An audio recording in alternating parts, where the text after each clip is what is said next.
in the order listed on the sheet. Please limit your comments, speaking, whatever, to 3 minutes.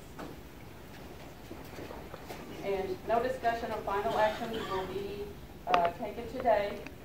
And the board wishes that when you speak, would you please say what town, what city you're from,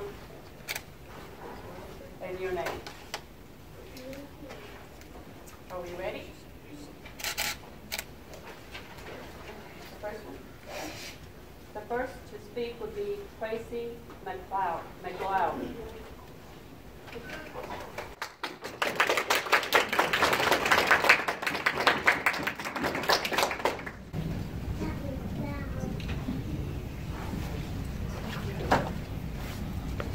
Good morning. My name is Tracy McLeod. My wife Roxanne and I live in Belton, and we are longtime Temple Public Library patrons. She wrote a petition that over 2,872 people signed over the last few weeks.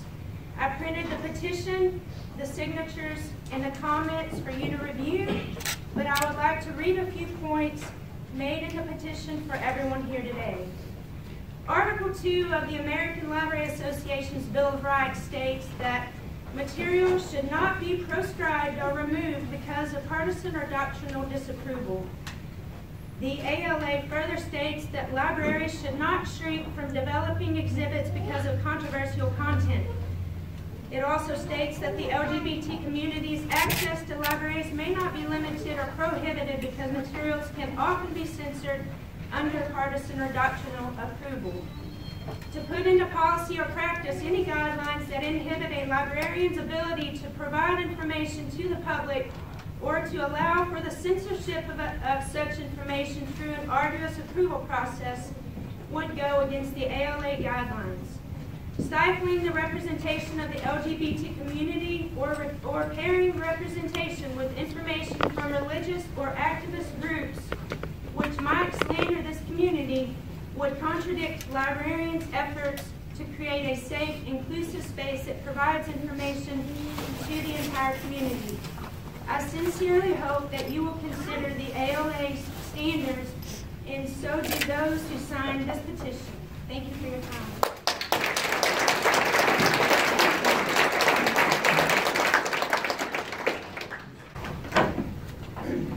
Thank you. Next is Casey Allen.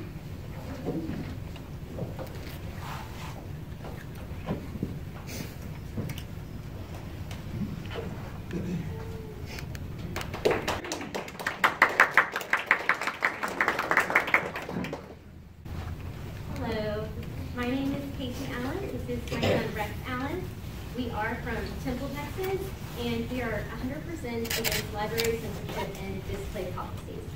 I wasn't sure if I was going to speak at this meeting today, but after reading the comments and remarks made at the last meeting, I knew that I had to. My favorite nonprofit organization says when hate is loud, love cannot be silent, and that's why I'm here today. Looking at some of these protest signs, some of you may not know that many Christians do support the LGBTQ community as well as the display that the library did last summer. I'm proud to be one of them, and I wanted to make sure that we had a voice today. I know I don't have a lot of time, so I'll get right to the point. The fact of the matter is that our children are going to learn things one way or another, and I can't think of a better way than a beautiful board at the library displaying knowledge through love and kindness. Let's not take that knowledge away. I just want to end by saying that over the past few years, our society has taken huge steps forward, especially in the last few months, and I don't want to be the community that takes a huge step backwards.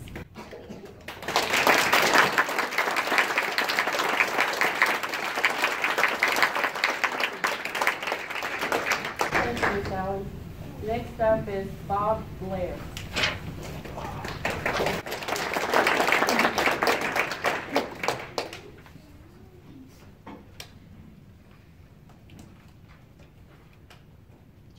First, I want to point out that there are some. Where are you from? Oh, sorry, Bob Blair from Killeen, long time and enthusiastic patron of the Temple Public Library.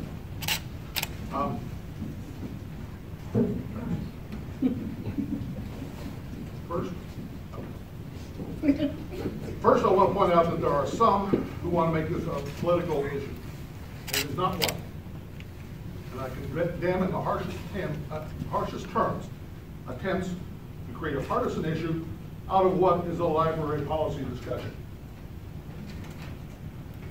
But to my main point, why do librarians go through 6 years of higher education? And why do library boards seek out those graduates? It's not because they enjoy going to meetings like this one. It's because librarians are professionals, and they require a professional level of training to carry out their duties, which are among the most important in local government. They must consider and balance local rules and guidelines of the Professional Association, the American Library Association, and they must meet the needs of the communities they serve. Normally, we wouldn't consider substituting our own judgments for those of trained professionals. It's unlikely you would second guess the professional actions of a lawyer or a pharmacist, for example. Although it's not unheard of, but there would have to be very strong reasons. Because the CCC petition asks you to second guess our librarians, let's see if they have one of these very strong reasons. The petition asks you, the board, to refrain from further advocacy regarding sexual and moral issues and practices. The problem here is that there was no advocacy. No impartial observer would consider the acknowledgement of Pride Week as advocacy of a moral position or practice. Now, the petitioners may want to assert that it's impossible to recognize people without advocating for them. So let's look at that. There was a counterexample just this month. The state, county, and city recognized Confederate heroes just a week and a half ago. Some employees even got the day off. Did that recognition advocate armed rebellion, treason, slaveholding? No, of course not. The very suggestion is absurd. There is no way that the city, state, and county advocated for such things. Because there was no advocacy, there is nothing actionable in the petition. Please let your librarians do their job. Thank you.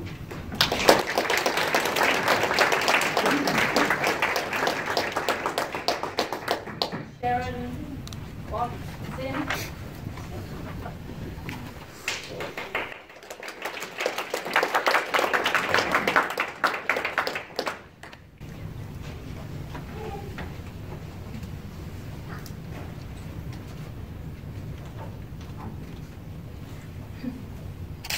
Controversy. Oh, I'm Sharon Glockson and I live in Temple, Texas. I have lived here for 3 years now. Controversy, it's unavoidable. Some people found the children's library display during Pride Week last year controversial and they were afraid it would adversely affect their children. I did not see controversy. I didn't see it at all. I saw a picture of the display. It offered straightforward information. The type of information I would expect to see in any professionally staffed library. Some have suggested the library only showcase non-controversial displays. Who will determine what is and is not controversial?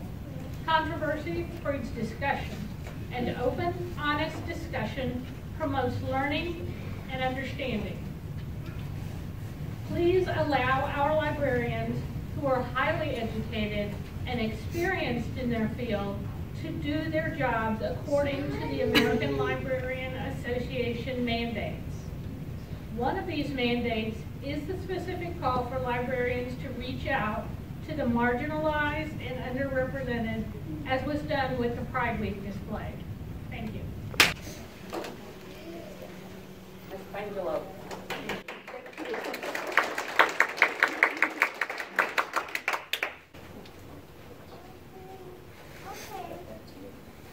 Hi, my name is Rose Mastrangelo. This is Eloise, and we live here in Temple.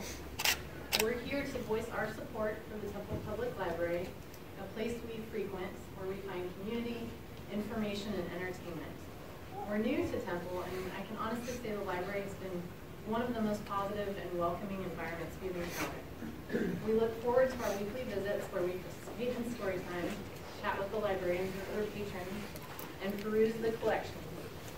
My nearly 2-year-old often picks out her own books, and she not infrequently chooses ones that fall outside of the range of my own familiarity, but that are displayed within reach of her tiny hands.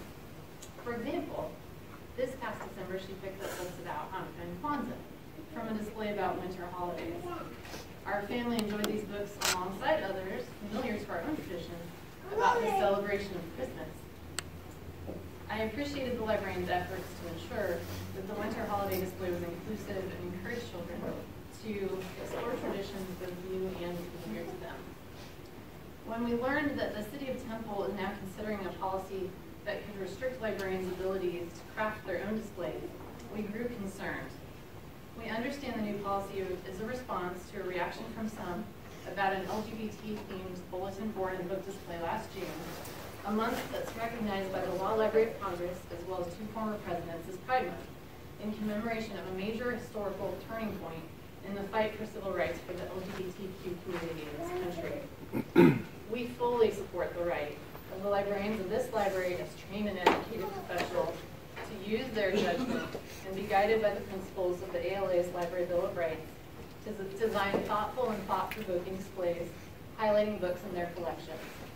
There is no one better acquainted with the interests of the patrons, the guidelines of the profession, and the purpose of the library as an institution other than a librarian. I therefore cannot think of anyone more qualified to make decisions regarding the design and content of the library displays, and I urge the board to please continue to leave these decisions directly in the capable hands of our librarians. Thank you.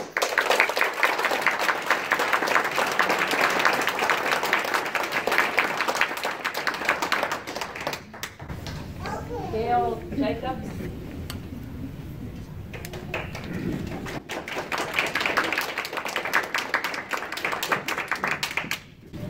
My name is Gail Jacobs, and I've been a Temple resident and library patron since moving here 10 years ago.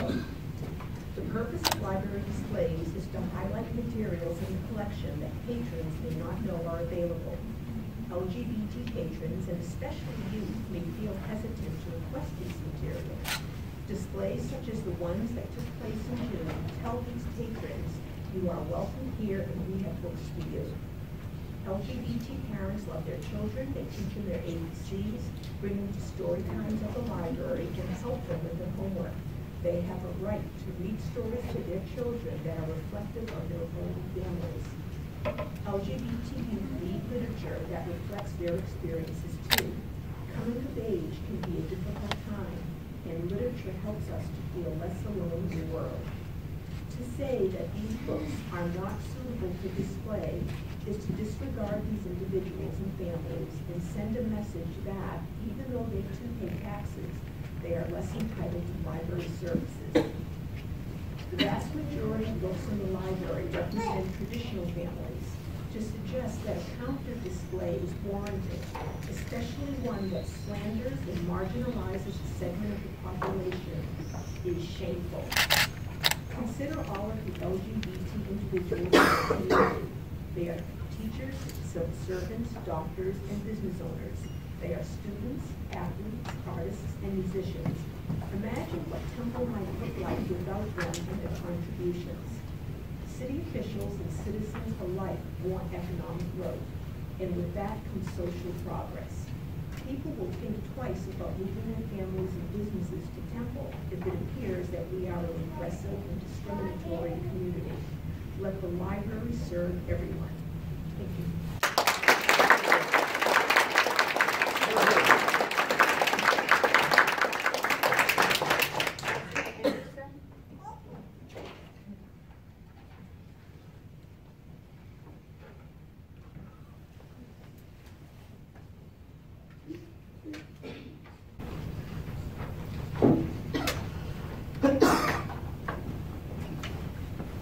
My name is Marcy Anderson. I'm from Temple. I've lived here 36 years.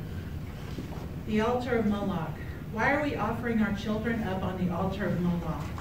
Moloch was a pagan Canaanite god associated with child sacrifice. The altar of Moloch was an altar where children were passed through the fire as a sacrifice to this pagan god. What does that look like today? Abortion, sex trafficking, showing them porn, helping them become drag queens, forcing a homosexual agenda on them? Whatever happens to the innocence of a child? You never drag children into adult matters. Children are not aware of sexual issues unless they are exposed to them. And to do so before they are really ready to understand will cause damage and harm to them. If the adults who are unable to deal with these issues are struggling, what makes you think our children are going to be able to process this? We are not giving our children a sex education. Instead, we are stimulating them in the area of sexual matters before their time. The Song of Solomon says, "Do not stir up or awaken love until it pleases." 3 times that is stated. But what the homosexual agenda is doing is stirring up sexual lust in children before they are ready to understand that there is a difference. What our children need from us is to tell them why they were created and who created them. Once they know their identity, they will automatically understand that they were created to be a boy or a girl. Ecclesiastes, when the truth is not told to them, this is where confusion comes in. Ecclesiastes says, God has placed eternity in our hearts. The struggle comes when we are trying to convince an innocent child of a lie when it goes against the truth that's already been placed in their hearts. Ephesians says, to have no fellowship with unfruitful works of darkness, but rather expose them, for it is shameful to even speak of those things which are done by them in secret. Luke says it's impossible that no offenses should come, but woe to him through whom they come. It would be better if a millstone were hung around their neck and were thrown into the sea than they should offend one of these little ones. If this continues, where do you think this is going to lead us as human beings? Thank you for listening, and thank you for your time.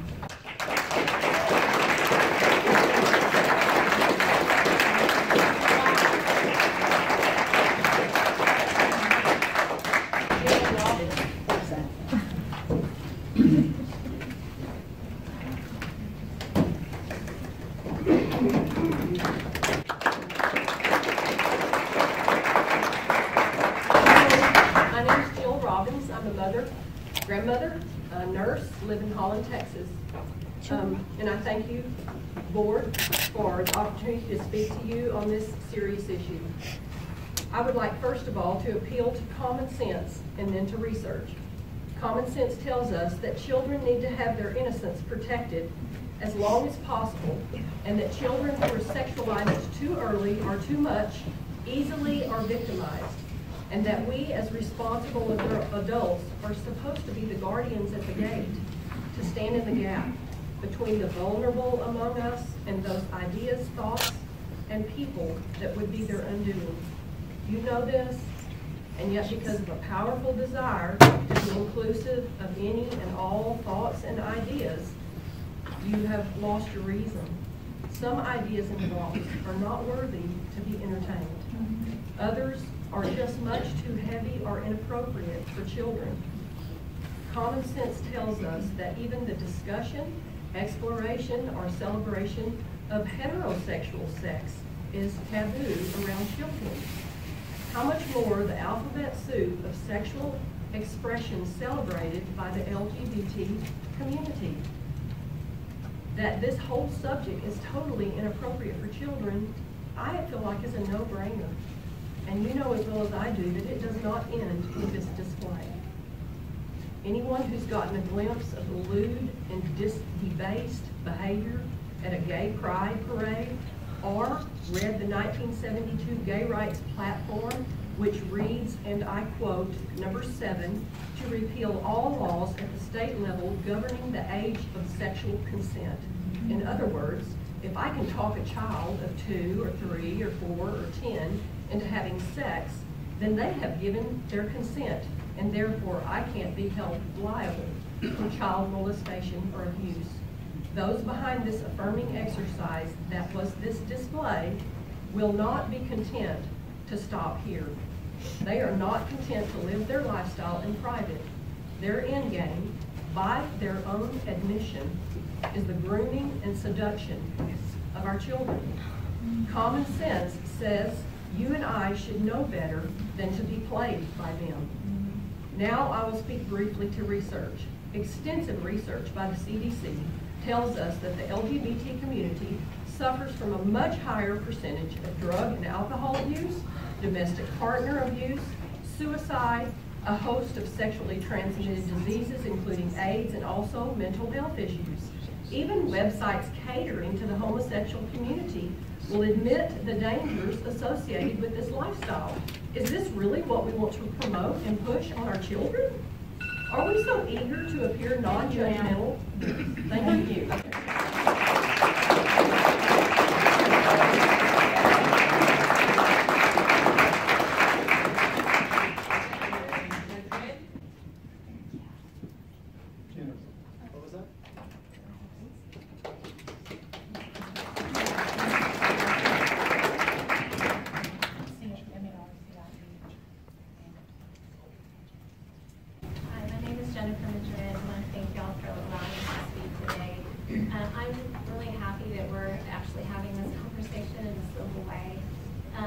Because I know, as you all know, if you've been on social media in the last couple of years, there's been a lot of hostility and anger and name calling going back and forth between these two camps in our nation. And I'm so grateful that we can have this discussion today and that this has come about. I want to say that I've been a resident of Temple in Belton for the last 20 years, and I've brought my 3 children to the library here. And I've lived the lifestyle of, anything goes with sexuality. I've been there. And we've all, I think even those of us who are in the camp are saying, there's one healthy and safe way to enjoy our sexuality based on what God has told us. The God of the Bible that is, that loves all of us. And as a Christian, I want to say I love all of you here. And that's what God's helping me do, is to love everyone. And I'm so thankful that He loves me.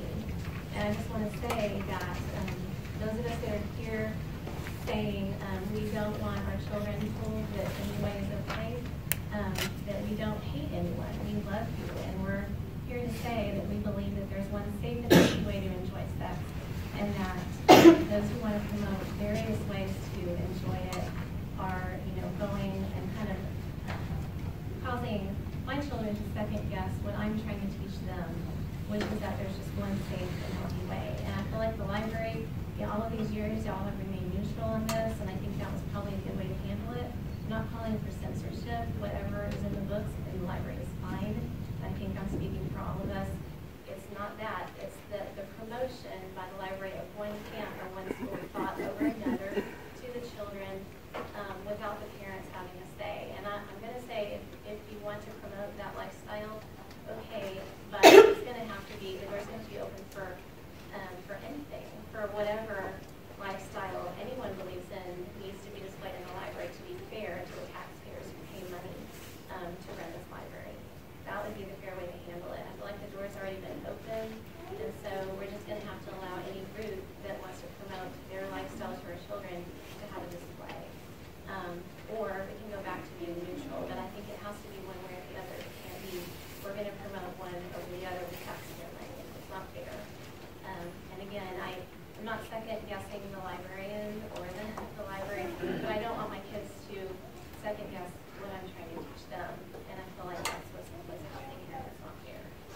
That's all I have to say.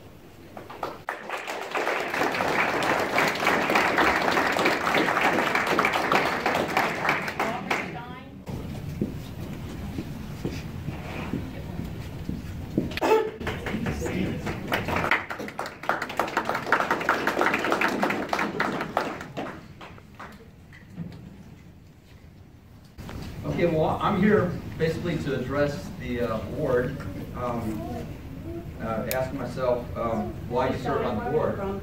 Oh, I'm sorry, Robert Stein. I'm from Temple. And my wife and daughter enjoy using the library here. My address is to the board today because I do not believe that you're serving on the board because you have a political agenda that you want to force on the library. I believe that you're serving because you see the library as a valuable resource and a service to the community.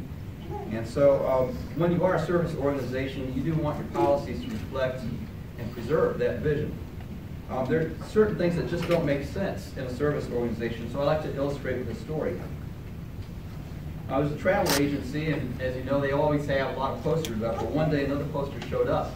The poster had at the very top, it said, "Celebrate Life." And it gave various facts about the development of a baby inside the mother, and places in the world you could visit. They had better policies than others. The boss asked us to take it down, so we told him that it was just information, and he was censoring. He said that the customer surveys were showing that not everybody liked posters and that we're less likely to come back as a result. We told them that not everyone is enlightened, and don't worry, we had put on social media that they are the bad guys who don't support travel agents and maybe don't even like kids. So our boss told us, "Thank you very much for alienating a large portion of our customer base." That he liked all of his customers and wanted all of them to return. He didn't want to alienate anybody. So we told him we were just trying to serve the whole community by putting up a poster to make pro-lifers feel affirmed.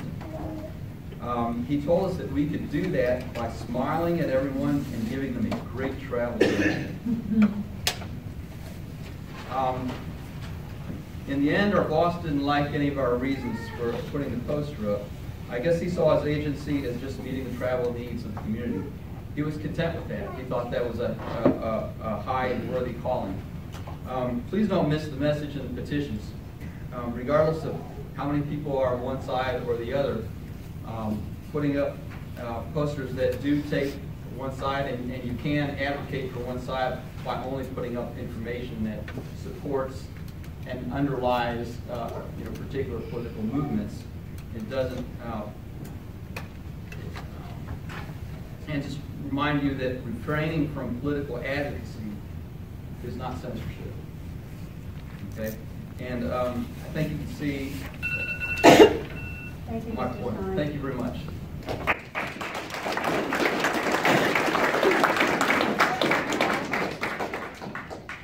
Brandon Hall.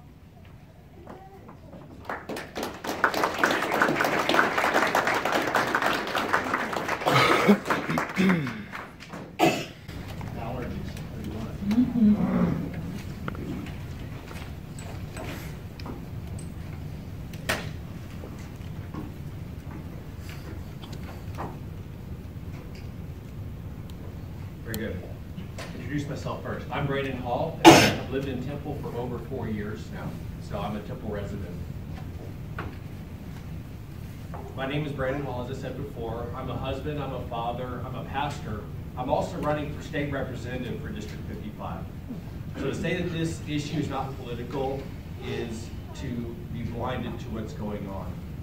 When we look at what happened, the library, in essence, violated its own policy on library displays. On its website, it clearly states that permission will be denied to any exhibits which are political or other exhibits that are deemed inappropriate for display. This display is inappropriate, especially in the children's section of the library. By allowing the display, the library unintentionally, and I hope not intentionally, endorsed these ideas and these beliefs.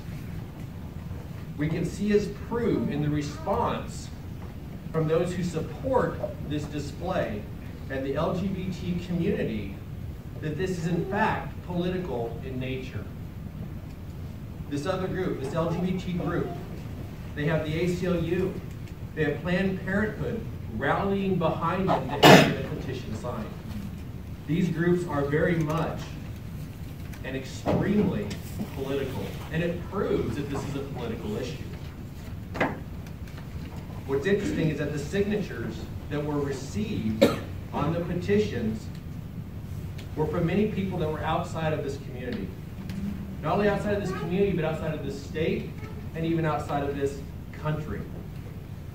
This display is plain and simple propaganda. Whether you like it, whether you agree with it, or you don't, this is propaganda. Plain and simple. That is the truth. Those who agree with this display will falsely claim that this is censorship, that we do not allow this display, and those who disagree want to ban books, which is absolutely untrue. That this is a slander and an attack against their lifestyle. This is not true.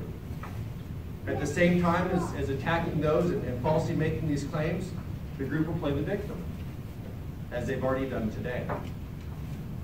I want to make it very clear, as a husband, as a father, as a pastor in this community, and as a candidate for state representative, I do not support the decision to display this material.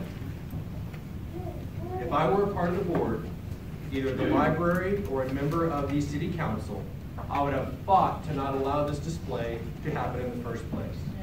Now, as a resident of this great community, I fight now to make sure that this display does not happen again. This is not done out of hate. My stance is being done out of love.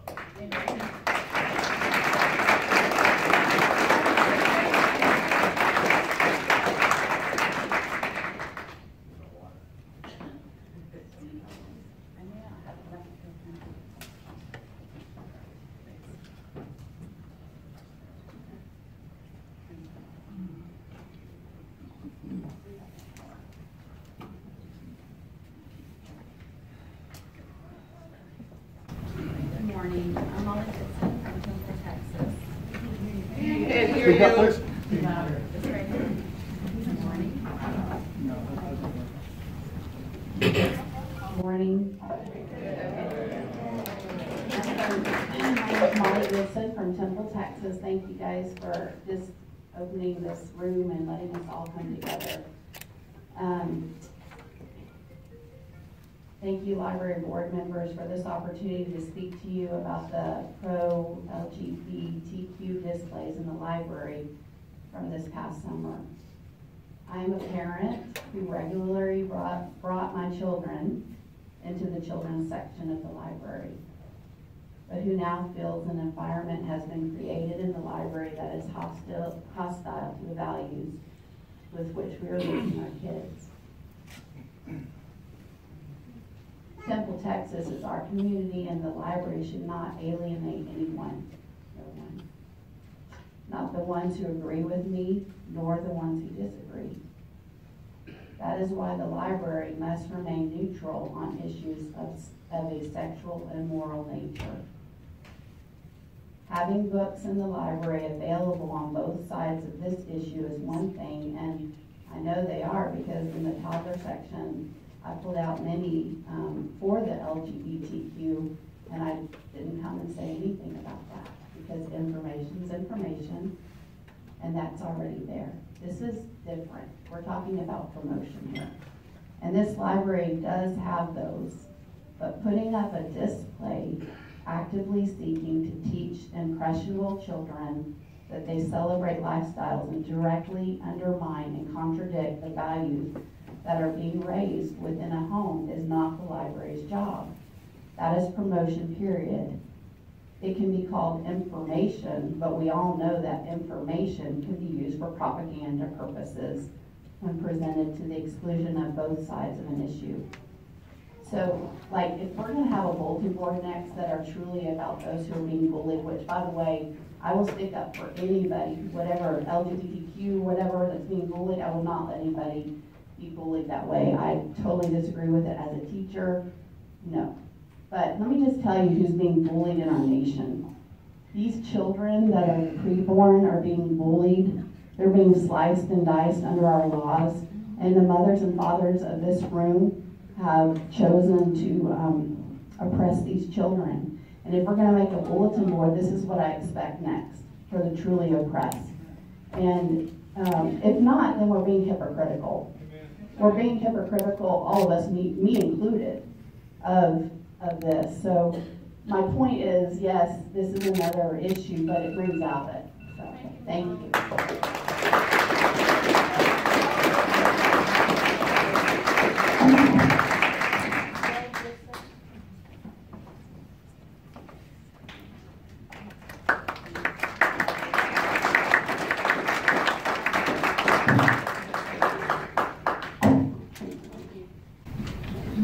very much, Library Board and all who are here from both sides of the issue. There's two things at stake here. One is persons. Persons need the mercy and the love of God. And those who are believers in Jesus Christ in this room, who are concerned about this issue, have nothing in our hearts but love for those who disagree with us and may hate us, may slander and vilify us, but we're not here out of hatred towards you. I am from Temple. Thank you. Sorry. Secondly, there is something else at play here, and that is an agenda. An agenda is not a person, needs no mercy, needs no love. I hate the agenda, whether it's heterosexual or homosexual, to force itself on my children. Amen. When I'm trying to raise them in a world that's obviously falling apart. That's right. We do not live in the 1950s. We do not live in the 1900s. We certainly don't live in the 1770s. But our country has been handed down to us and it's falling apart. I've worked with kids most all of my adult life. I love kids. Does not matter who they are. I will stick up for them. Will not let them be bullied. That is abhorrent to me. But we're talking about an agenda that wants to force itself and its values and moralize my children right out from underneath me in my publicly taxpayer-funded library. That is not a person that needs my love. So I have love for the people, but I do not have love for the agenda. And if we're going to put up a bulletin board that tells my children to celebrate something that I'm telling them to avoid, because it will destroy their lives, spiritually, physically, mentally, and emotionally, as proven by scientific study after study, then we need to also balance it. And here's a good balance, and I'll close with this. For the wrath of God is revealed from heaven against all ungodliness and unrighteousness of men who suppress the truth in unrighteousness. Because that which is known about God is evident within them, for God made it evident to them. For since the creation of the world, his invisible attributes, his eternal power and divine nature have been clearly seen, being understood through what has been made, so that they are without excuse. For even though they knew God, they did not honor him as God or give thanks, but they became futile in their speculations, and their foolish heart was darkened. And it goes on. It says, therefore God gave them over in the lust of their hearts to impurity, so that their bodies would be dishonored among them. For this reason God gave them over to degrading passions, for their women exchanged the natural function for that which is unnatural. And in the same way also the men abandoned the natural function of the woman and burned in their desires toward one another. Men with men committing indecent acts and receiving in their own persons the due penalty of their error. That is from Romans 1 in the Bible. Now, if we're going to be accused of slandering anybody, then you're accusing the Bible of slander. The Bible is extremely straightforward in its condemnation of anything that deviates from God and his will and his standards. And it's always been that if we'll keep those standards, we'll be safe, we'll be healthy, we'll be happy. Amen.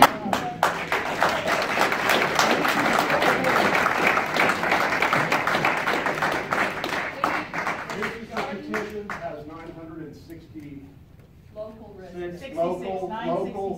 local signatures on it. Local.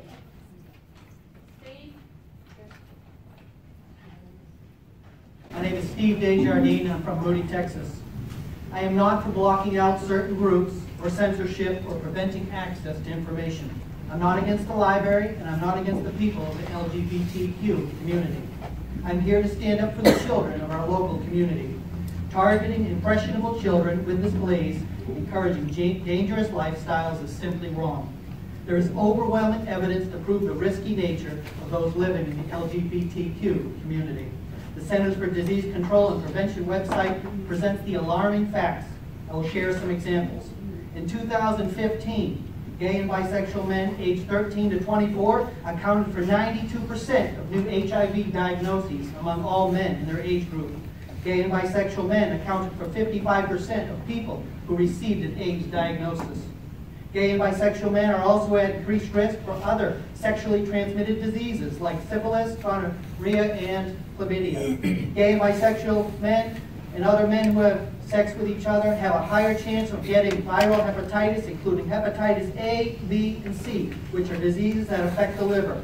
Gay and bisexual men and other men who have sex with men are 17 times more likely to get anal cancer than heterosexual men. And the fact sheet continues from the CDC, quote, AIDS continues to claim the lives of too many men who have sex with men. Since the beginning of the epidemic, more than 360,000 men who have sex with men have died from AIDS. The facts presented by the CDC website reveals the public health crisis we are facing. On the website for the CDC, it shows men hugging and smiling with friends. This is no laughing matter. Would the library promote displays celebrating illegal drug use? Statistics prove that homosexual behavior is comparably dangerous. The Temple Public Library should promote what is good for the overall betterment of our community. As responsible adults, we cannot ignore the dangers to support the LGBTQ political movement at the expense of our children. Children trust adults and look up to us, and we have responsibility to educate and protect them. I am confident if parents want to educate their own children about LGBTQ lifestyles, the library staff would point them to the desired information.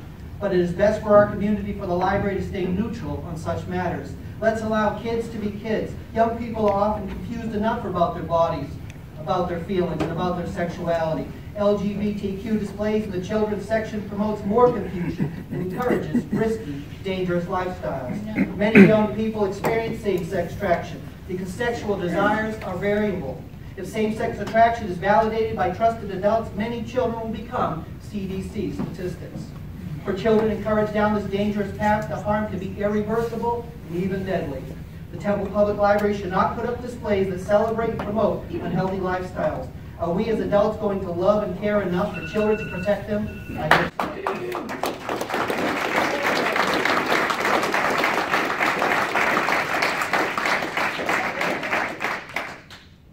Alamani? Yes, thank you.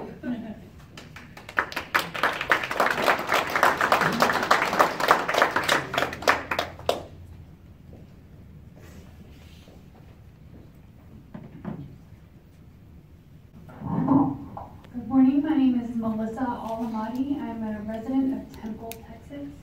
When I heard about the opposition against this, I wrote about it to the National Coalition Against Censorship because I was concerned and I wanted to hear their thoughts on the matter. I'm reading a letter that they've written to you, the library board, about this. Dear Temple Library Board, our coalition of literary, artistic, and educational organizations recently learned of your intention to develop a library display policy in response to the petition by the evangelical organization Concerned Christian Citizens. As organizations dedicated to promoting freedom of expression, the process of developing such policies and best practices to ensure they are in keeping with the First Amendment principles. To that end, we offer you some considerations that you may want to account when addressing these specific issues raised by the CCC. When organizing book displays, libraries should seek to represent diverse viewpoints that reflect the community they serve. However, no single display can possibly contain all viewpoints on a particular issue, nor is there any requirement that it should. As public institutions, libraries may welcome displays from outside organizations that showcase their diverse viewpoints, thereby enriching public discourse. In considering such proposals, public libraries may determine the time, space, and manner in which the materials are exhibited, but they have a constitutional obligation to remain neutral when it comes to the viewpoints expressed in the materials on the display. Like other public institutions, libraries may also speak on their own behalf and freely choose the messages which they wish to communicate, with no obligation to show every viewpoint on a subject.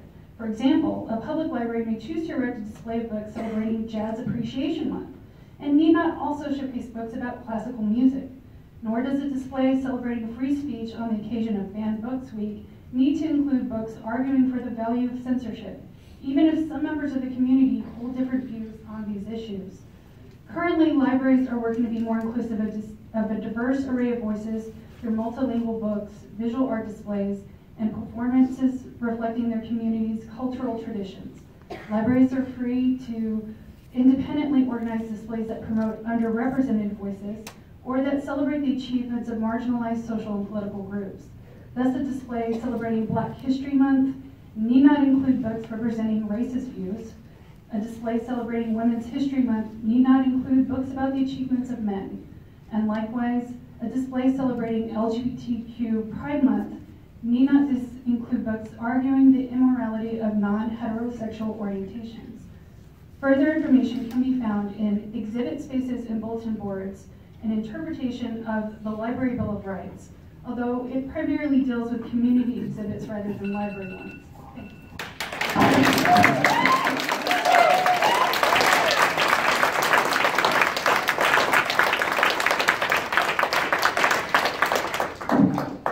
morning. My name is Nell Bradley. I was born and raised and reside in Temple, Texas. As I stand in this library, whose boardroom was named for Arabella Brindley, my husband's grandmother. She was a woman who loved God, loved people, loved this library, and loved literature. So I speak to you in that same spirit today as I request that you continue to provide books for all of us to enjoy, but that you do not have displays that celebrate or promote lifestyles and behaviors that I and countless others consider harmful and wrong. I and many others in our community hold to a biblical worldview. In that worldview, homosexuality is wrong. I'm not asking you to ban books, and I do not hate people with an alternate lifestyle. All people are valuable and have dignity because we're made in the image of the God of the Bible. What I am asking is that you stop having displays that celebrate a lifestyle that is biblically wrong, divisive, and offensive to those with a biblical worldview. In our pluralistic society, I don't expect everyone to have this biblical worldview. However, I do expect that my city's library would respect those with the biblical worldview and be neutral with their displays. I appeal to you today also on the basis of science. Each of us is made up of either XY or XX chromosomes, determining from birth whether we are male or female. The DNA is set. No amount of hormone, surgical intervention, or behavioral change is going to alter that DNA. To teach or to encourage anyone to believe otherwise is not good science. So that we can all enjoy the library without strife or dissension, I'm once again asking you to stop having displays that many find divisive and offensive. I applaud your policy goal to have neutral displays going forward. It is in the best interest of our community to be united in purpose instead of divided as we have been over this issue. Thank you for working toward a peaceful solution.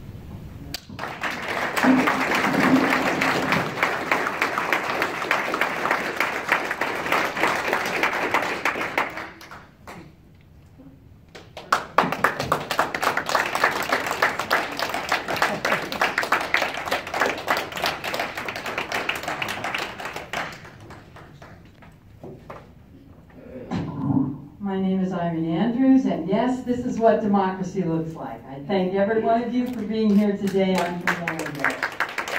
And I won't go back. I won't go back to a time when I could look everywhere but never see myself. In those days, there were no conversations, no books, no displays, and nothing in the media to help me see who I am. You can exit this library right now and walk in any direction, and within 5 minutes find a house of worship full of people very much like you. In these numerous churches, you will see yourself reflected in the religious symbols, in the music selections, in the sermons, and in the people. As a house of worship is sacred to many of you who are present here today, this library is a sacred space for me. I dare say these thoughtful and thought-provoking displays, which have been called into question, are life-saving and life-affirming to children and youth who, like me, look to find themselves reflected in a positive way that doesn't shout rejection and judgment and condemnation. I applaud the Temple Library. I appreciate these librarians and these displays that for 2 short weeks in June were a breath of fresh air, a moment of affirmation and celebration. Contrary to the reactionary claims they could do damage, I believe these displays are informative and helpful and invite the viewer to think. The diversity of our communities is our strength, and the displays of this nature send a positive, inclusive message that celebrates this diversity. To my fellow citizens who wish to limit, control, and permanently bar such displays, I support your right as a person of faith to voice your opinion. Our democracy depends on it. We must be open and able to communicate with respect. Let us be mindful, though, that the separation of church and state guarantees that you will always be able to do this. You'll be able to choose and worship how you want and be who you are. But please remember, it guarantees my right to live free of religious doctrine that attempts to justify the restriction of freedom of speech and the freedom of expression. I am therefore confident these displays will continue to be created without cumbersome oversight and pre-approval. They will continue to be appreciated, and yes, by some these displays will be condemned. So be it. Controversy and discomfort, the fear that comes from the dissonance within a person, cannot ever justify censorship. Please don't confuse fear with faith. I submit that the fear of who I am and not a person's faith may be clouding some of us and our ability to understand each other. Indeed, ignorance creates fear while knowledge increases understanding and tolerance. I thank the library for their efforts to promote a greater understanding of our shared humanity. And I won't go back. Thank you.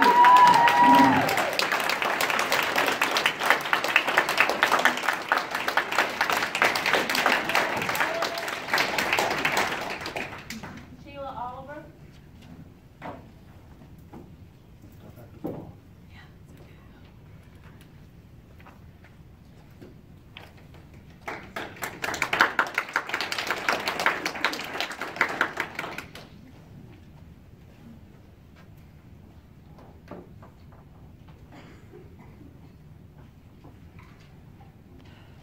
My name is Sheila Oliver. I reside in Parker Heights. I have a dream.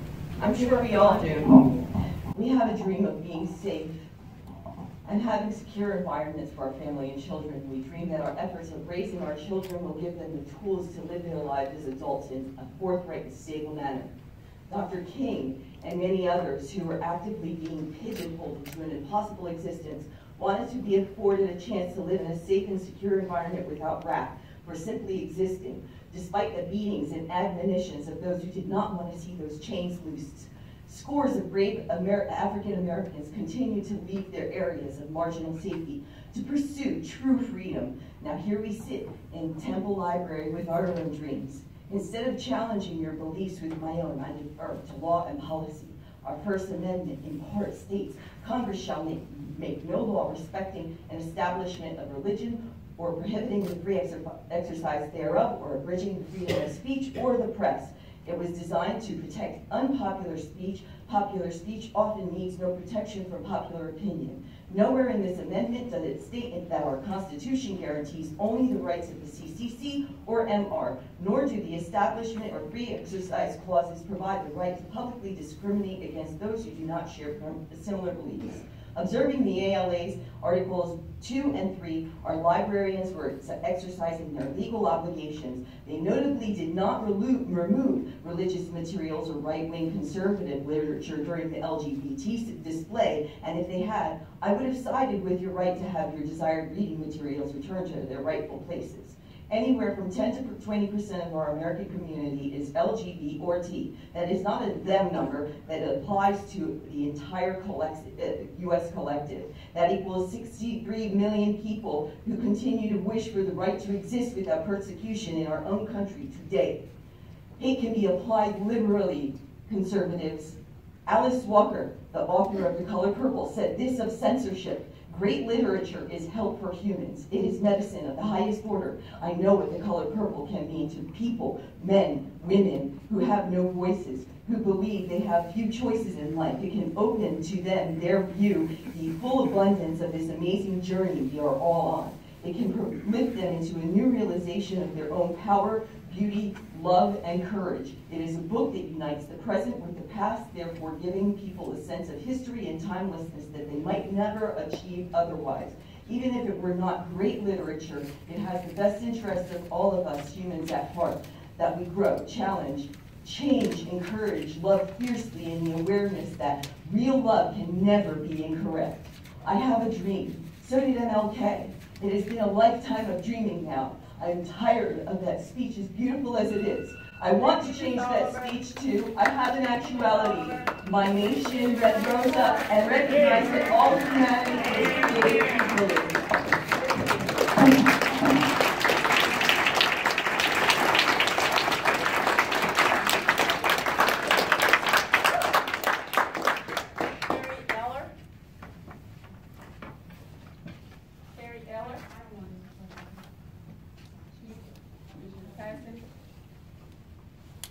Dr. Deidre Dawson.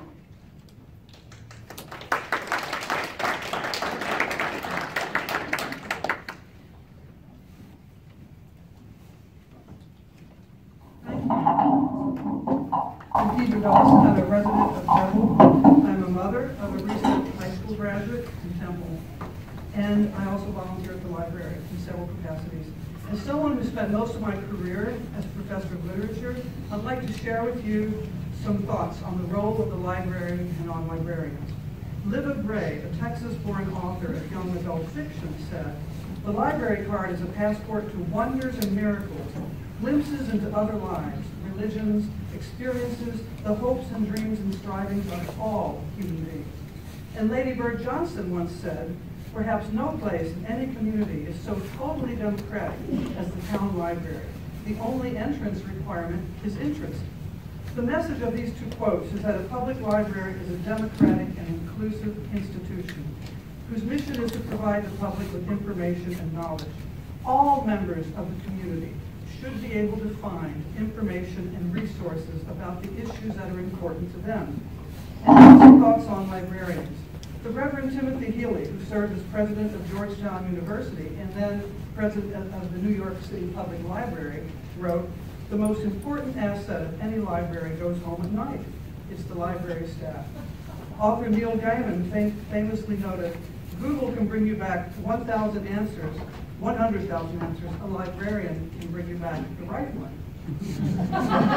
Journalist Patrick Ness described librarians as tour guides for all knowledge.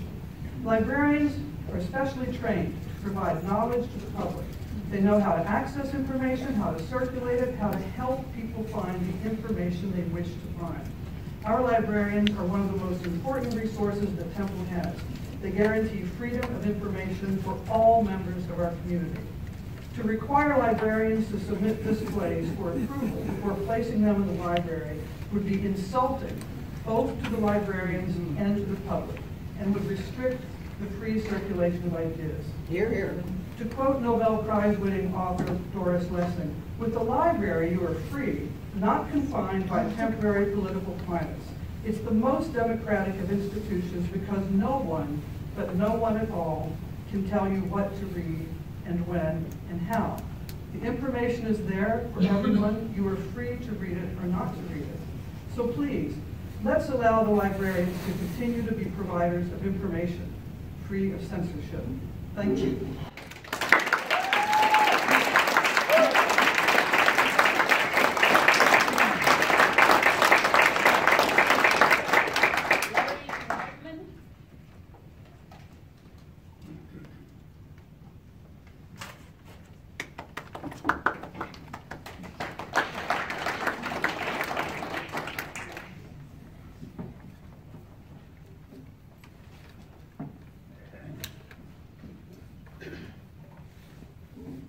Good morning. My name is Larry Widener. I'm at Temple, and I'm a frequent user of the library, and I've contributed books and audiobooks and DVDs. I'm retired now, but for nearly 50 years I was a journalist. I started in a small town, worked in a big city, and for 25 years I covered news in 30 states and 24 foreign countries for a network. I'm here today to speak up for our public library and against an effort to apply religious pressure on its independence. I take it personally because my daughter is gay. She's married to our daughter-in-law, and they've given us two delightful grandkids, a little boy who's 3.5 and a girl who celebrated her 7th birthday last week, and I'm proud to say she qualified for a personalized patch for selling Girl Scout cookies. That's traditional, and that's American. I looked at our copy of the Yellow Pages and I found 86 listings for churches in Temple, listed under 32 categories or denominations. I wish there were 186. The more the better. That's freedom of religion. And I would say there's no shortage here. That's American too. What isn't American is for a small group to claim to speak for all Christians. They don't. They can't. In my Yellow Pages, there is one listing for a public library. This library. It serves everybody. And when my daughter, her wife, and our grandchildren visit, I want them to feel welcome. I've lived and worked in 2 countries which were technically theocracies, so I know what it looks like. The U.S. is not one. You're here. But I find it depressing there are people who claim to be offended by a table in the library with books and a poster with hearts and rainbows. I don't trust groups like that with my constitutional freedoms. Public libraries date back to Ben Franklin. And in that tradition, I trust librarians. I trust independent librarians working in a free and independent library like this one. That's American. I'm sure you may have heard lots of scripture today, and I could bring up a lot of quotes about anti-censorship and pro-library from Ben Franklin to Mark Twain to Ray Bradbury. But I'll close with a thought from our daughter. For all of their think of the children rhetoric, they're certainly eager to make a lot of kids, including mine, feel terrible. Thank you.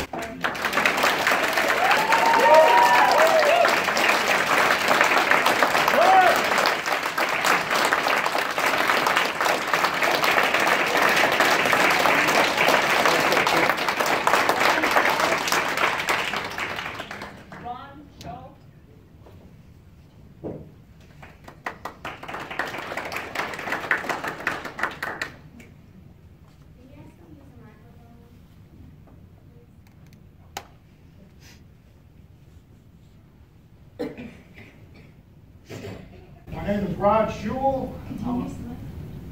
Well, I need to read this, so I'm going to have to leave the mic down, man. I'm a citizen of Temple, of Texas, and of the United States.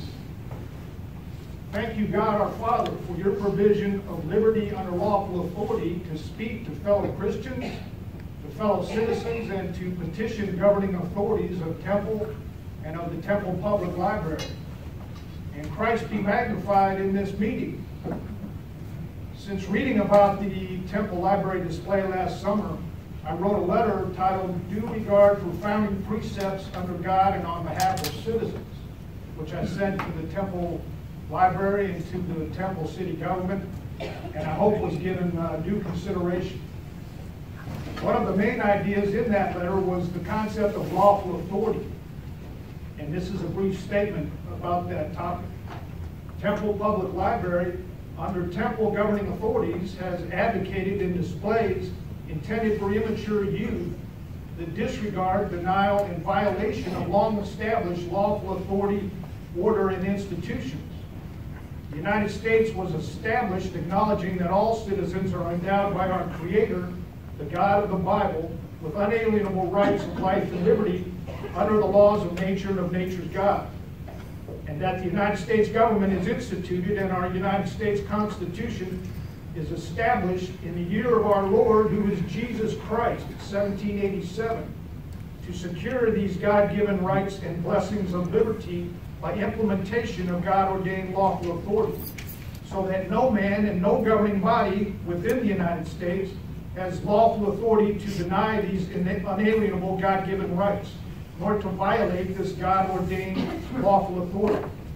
God's established lawful authority over the founding of the United States is defined in the Bible and clearly includes His created order of life, made in His image and confirmed by unchangeable DNA identification as male or as female from the point of conception.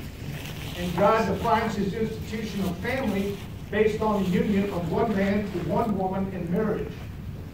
Likewise, the Texas Constitution is written in accordance with the principles of God and the United States Constitution of life and liberty under lawful authority.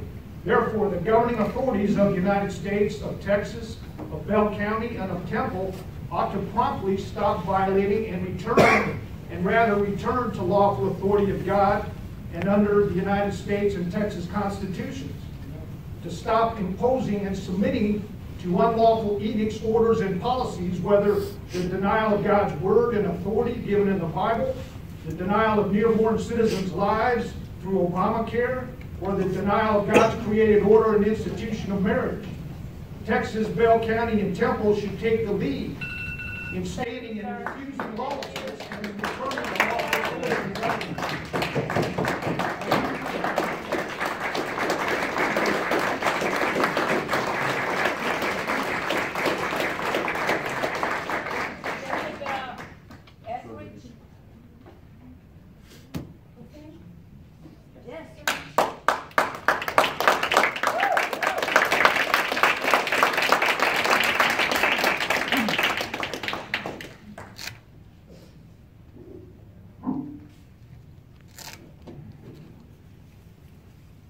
I get sad about what's happening in here because... Jessica, where are you from?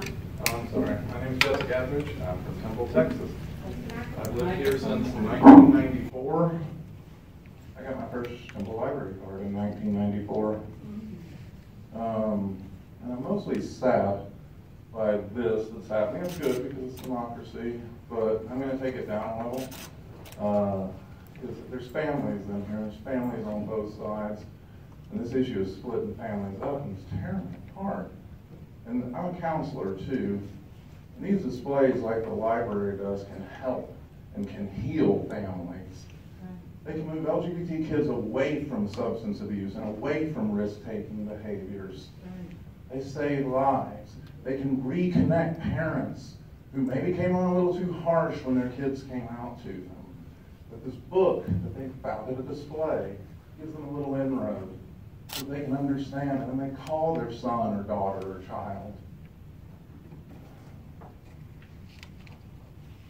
And it's just strange to me that a community would take that away, something that has the capacity to heal and bring the community together. And I hope that the library continues to do good work and continues to serve all members of the community. I don't usually make a big show of being a Christian myself, but I am. I don't know what Jesus teaches you. Jesus teaches me to love everyone, no conditions. I don't know what Jesus teaches you, but Jesus teaches me to serve everyone, no exceptions. These are kids in our community, people. They're your children, and they're your brothers and your sisters, and you love them, and you miss them. Why are we doing this?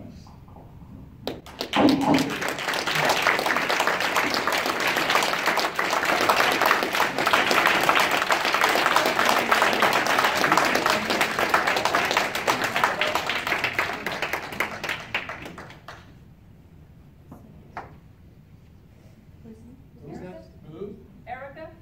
I'm sorry, I didn't hear you.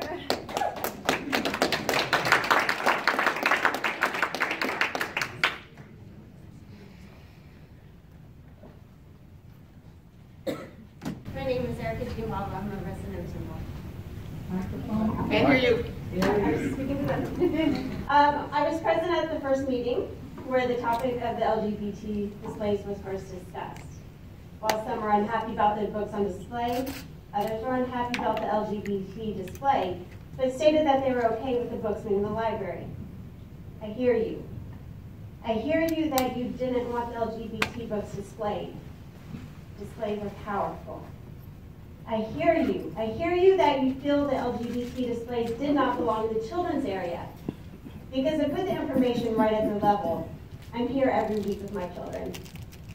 One of my children was a very early reader, and at 4.5, she could have easily walked up to the display and read it. I'm a very watchful parent, and I can also read faster. If it was a display that I did not feel she was prepared for, I would have simply redirected her or said it was a topic for when she was older. I personally have never directed my children away from any display because I am not afraid to have a conversation with my children. Have all the conversations been easy? No, definitely not. During Black History Month, there was a display up highlighting books on various topics from great African American leaders to the struggles they faced. We checked out one of the books, and as we read about the 1954 Supreme Court ruling that stated segregation was illegal in schools, my children quickly took out a piece of paper, they did a quick math problem, and they realized 1954 was not that long ago. This led to a discussion on how laws were put into place to stop segregation, but laws cannot change the hearts of people. And because of that, we know that racism still occurs today, sadly. There are displays up all the time here. There are displays that have shown Christian holidays. While we personally do not practice Christianity, you better believe that we check those books out and we read them lovingly. Why? Not because they mirror us, but because they mirror others in our community. LGBT displays mirror those in our community. They don't mirror me directly. I am married to a man, we have 2 children, but they mirror people that we love. And that is what a library is for. And I thank you for having librarians that trust themselves to continue to display these materials that will mirror all people within our community. Thank you.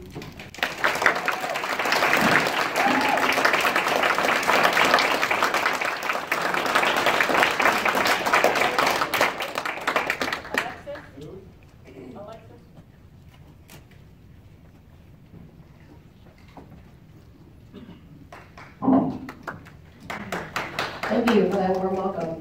My name is Alexis Prager. I've lived in Temple since 2009 with my family. And in those 9 years, we've been frequent visitors of the library. We probably come about once a month.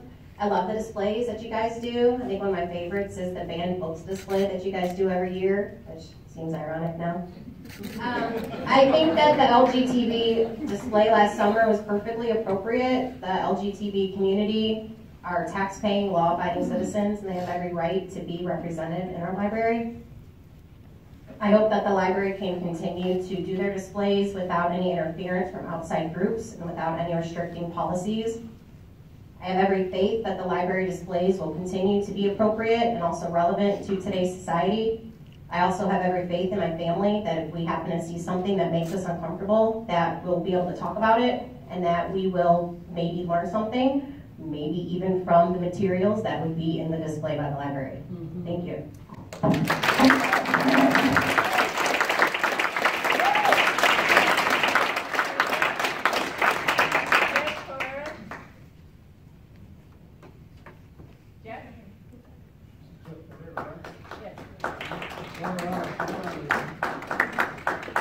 Good morning, everybody. Good morning. You know, I'm here just to thank you for all of you, actually, you too, of course.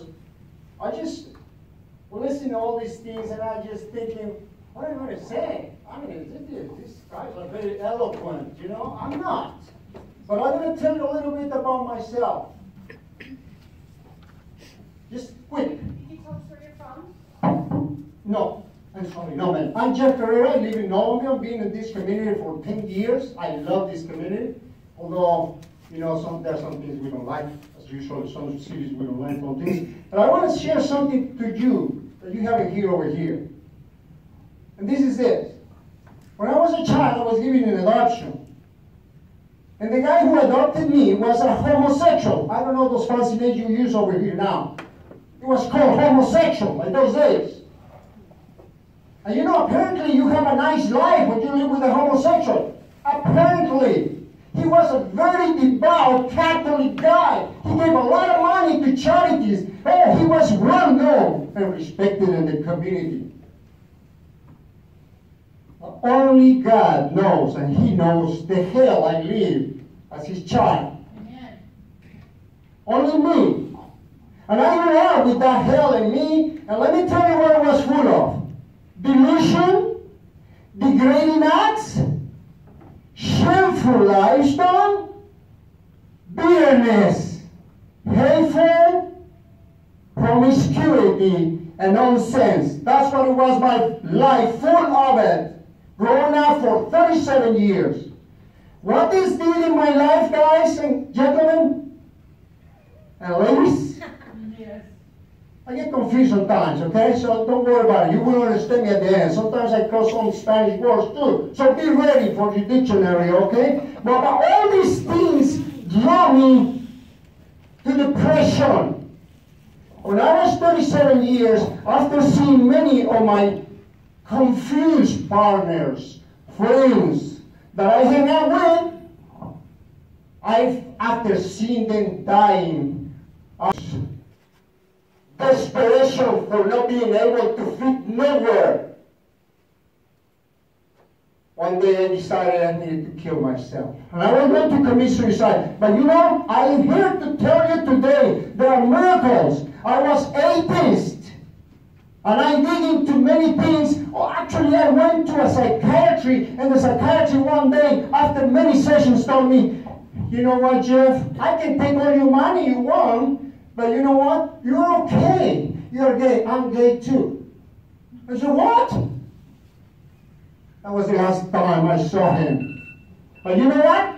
Christ brought me here. Today, I have 27 years living under Christ. I have 5 children, 12 grandchildren, and 1 great-grandchild. And you know what? I don't want those displays there because I know the damage that causes.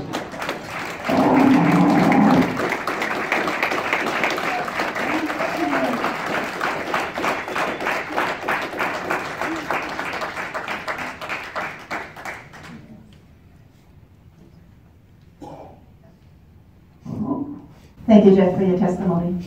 My name is Agnes Beyer. I've been in Temple since 2013. My profession is pediatric urology. I help children who have problems with their bladder. And those of you that may want to read more about what Jeff was like, may want to read a book called The Color of Pain. I hope you have that book in the library. I thank you very much for having this meeting public, for giving all of us a chance to speak. And I thank all of you for yet again being such civilized, wonderful group of people. I was here at the first meeting and was very impressed. I'm originally born in Germany, and I love being an American citizen because we manage, no matter how different our opinions are, to respect each other. And for that, I thank you so much. Today I'm here, first of all, as a medical professional in my heart. Yes, I'm a Christian, and it's very, very important to me what's been said here today about faith and the Bible and God. But when I remember this library display, and I didn't actually see it, I saw pictures of it, but one of the statements that one of us called straightforward here today was actually that our sex is assigned at birth. And that is not correct. Our sex begins when we're conceived.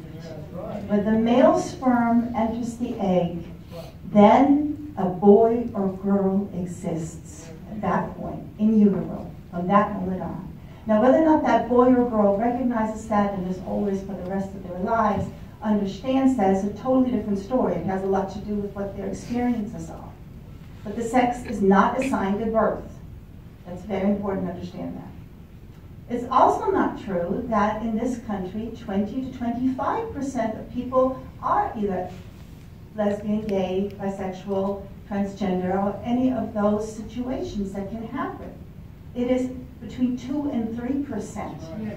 And when the Gallup poll finds out that 53% of us American citizens actually don't know that, they think that it's 20 to 25%, then that's a little bit confusing. Now, how did that get started? How do we begin to believe these things? Well, it started very strategically.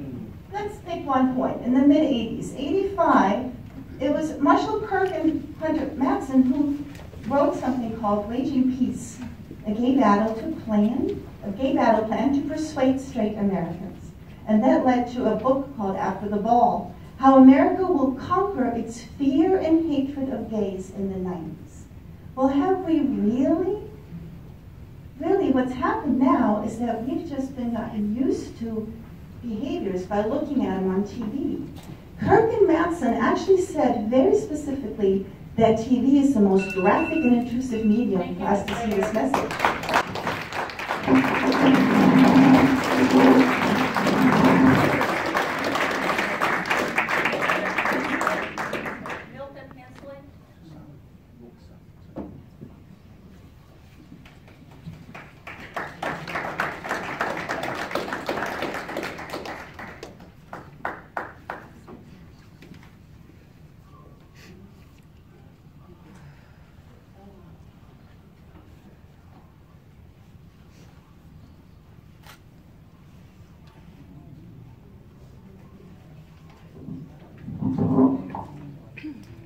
I'm Milton Hensley.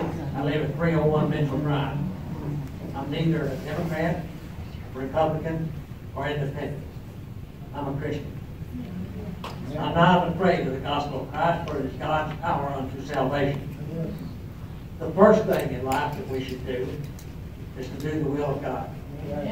The second thing in life that we should do is to protect our family. The third is to be allegiance to our country. This morning I've come to do these three things. The library board, when making decisions, should follow the same criteria. In my opinion, these rules, if they had been followed, we would not be here this morning in this discussion. What God says is what we should do. Always let God be your guide.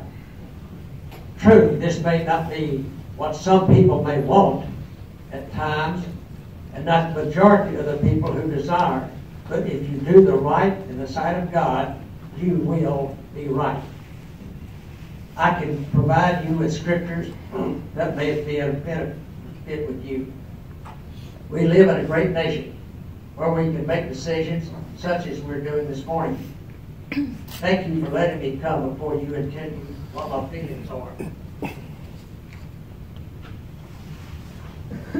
In Proverbs 14 and 12, there is a way that seems right unto man,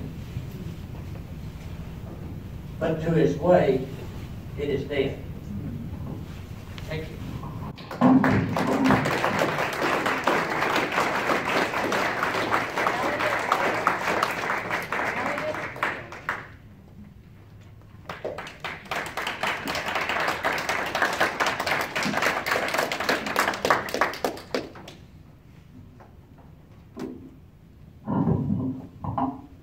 Hello everyone, I'm a Temple resident named Eliadar, and I am a married Temple resident.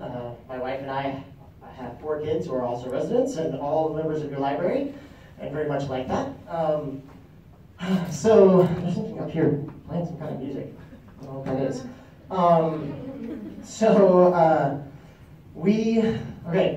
So I've got children. They're going to grow up someday. I grew up. And when I grew up, I, at some point, went through puberty. And all of a sudden, I had a crush on a girl. I didn't have a crush on all girls. I had a crush on a girl. And I couldn't do anything about it. I was excited and Twitter-pated all that excitement. And, you know, the biggest fear I had was, is she going to like me back? And so I told my mom, I told my dad, I told my friends, I told all my friends on the youth council, the Methodist Youth Council I was an officer on, and everything went swimmingly until I told her, and she said, yeah, I'm not really interested. So then I had to deal with that for a little while, and then I had a crush on a different girl. And everything went along until one day I had a crush on a guy. And that was completely the same, triggeration, I couldn't think of anybody else. And it was completely different because I didn't tell my friends, I didn't tell my parents, I didn't tell all the people at my church, I didn't tell anybody. I sat with it and was scared. Not just that they wouldn't like me, but that they would hate me and be disgusted by me. Not just that it would be them, that it would be my friends in my community, that I'd be completely alone and left behind. And that's big. That's completely different. And it's not about the feelings inside. It's about the way that those feelings are met from the outside. And I hear a lot of people in here say that they don't hate and that they love me and everybody else, and I appreciate that.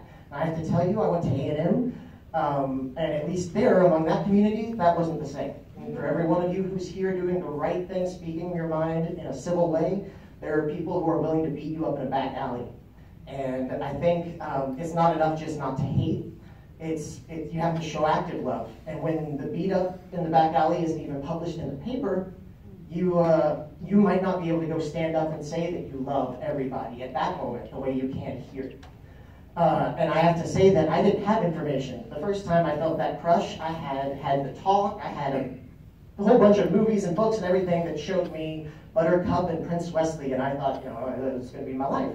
And when I went through that second crush, or it was quite a few down the line, but I had nothing. I had Blockbuster Video and the internet, and those were not good sources. So I would very much appreciate having a library that gives me good sources, that gives our community good sources, and gives other children good sources, because they are at risk. The children like that in fear are at risk. So, thank you.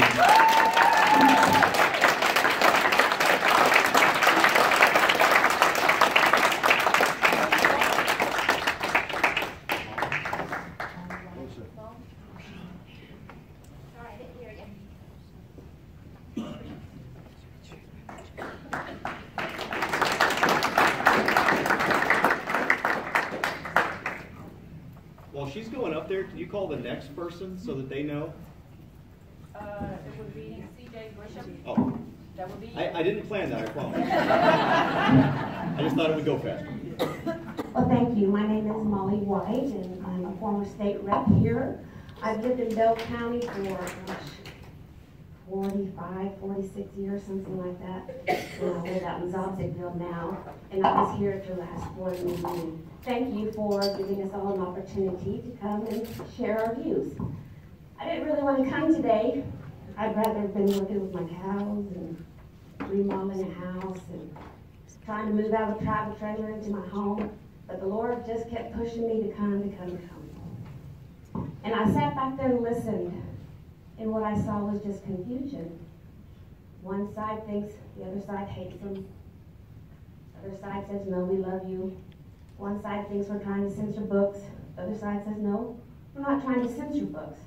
We're just not wanting special groups to be given special recognition.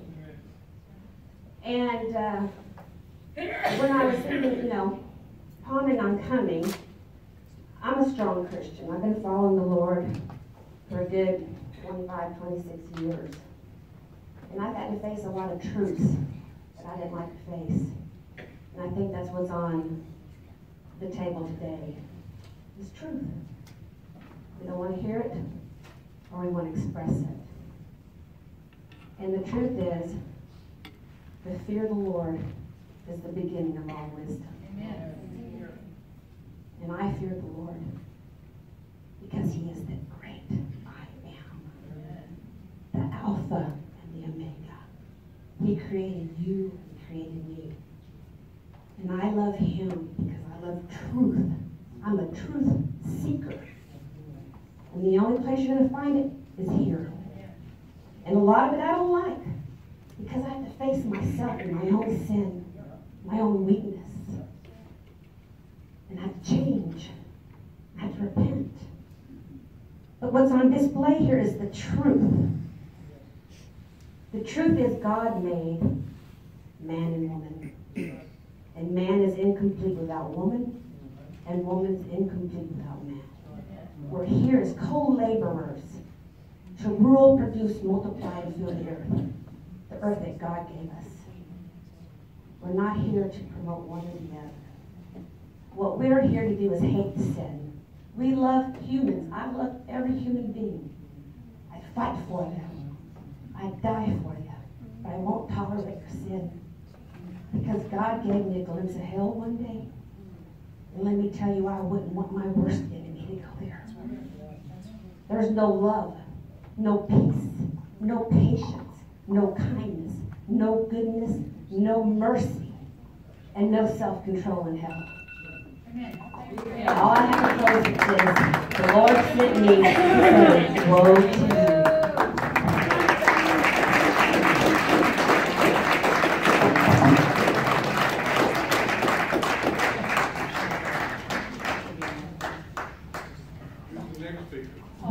Call the next speaker.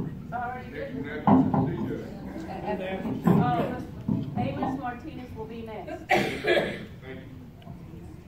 Thank you for having the public meeting. I do realize it's law that you have to, but thank you anyway. And really thank everybody else for coming out here. My name is CJ Grisham. I am a Temple resident. I was born here. And even though I wasn't exactly raised here because of military service, I'm a retired first sergeant, this is my home. And I've been a library member since as long as I can remember. And I've brought my family here in the last 8 years that we've been back since I retired. And I want to say, first of all, that this is not about people. This entire controversy is not about people. I know for some people it might be, but by and large, it's not about that. This is about equality, which is what one side is claiming they want, and yet I haven't heard a single person that supports this display once tell you guys that, you know what, these guys do deserve, the other side does deserve a display just like we do. And they talk about censorship, and we're talking about censorship here, but we're ignoring the fact that those who are opposed to the homosexual agenda, not the people, my niece is gay, she is awesome, she's a Navy sailor, serving right now on a ship out in Asia. I love her to death. But she's not pushing an agenda on her uncle. It's the agenda that we have a problem with. And we're not trying to ban books. I don't even know where that comes from. I haven't heard a single person on my side of this debate say that we want to remove these books. This is about, let's talk about equality. This is about being able to have either a neutral policy, because this isn't just, when you're pushing something, those displays, it wasn't just, hey, here's books. If you read that thing, this is about acceptance. We are being forced to accept an agenda and a lifestyle that we disagree with. Now, I can't force you to feel or do anything else, and I would never do that. But what I can say, and what I do think needs to be done, is that if we're going to have an agenda pushed, and it is a political agenda, otherwise it would have just been 2 Democrat presidents that issue proclamations about Gay Pride Month. It's not an official national holiday or month recognition. And because it's a political agenda, that's where the library, which is a taxpayer-funded entity, is somewhat out of line and not presenting both sides of the view. I love controversy. I'm a candidate for House District 55 representative, probably the most controversial candidate in this race. And I love it. I'm probably not happy if I'm not being controversial. So it's not about controversy. This is just about equality under the Constitution.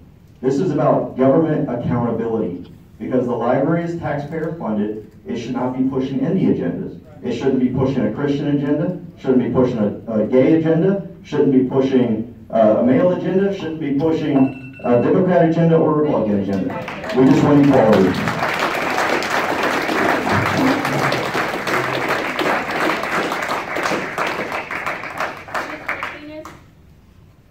And after Amos Martinez, we have Courtney Sula.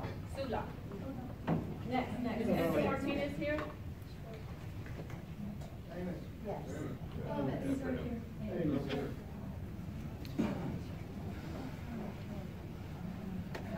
Good to hear.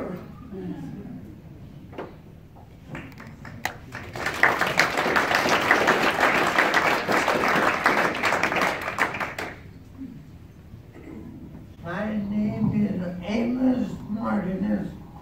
I live in Temple, and I am a patron of the library.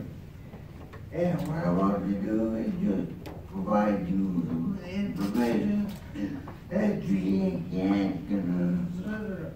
Now, you've heard a lot of people, you've heard a lot of people talk about various things. I just want to read part of a letter which was published in the paper recently. A letter written by me, and I want to have copies of that letter to each one of you to consider when you decide about policy for the board. I'm reading as follows, and I'm not going to do the whole thing, just part of it. But I will give you copies of the whole thing so you can consider. I say, I believe the library is responsible for proper classification of books. You've heard people say they want truth. I think the library needs to say classify books to be truthful or fiction. And in books and experience that are true or false, LGBT is information that is untrue or fiction according to science, biology, medical findings, and the Bible.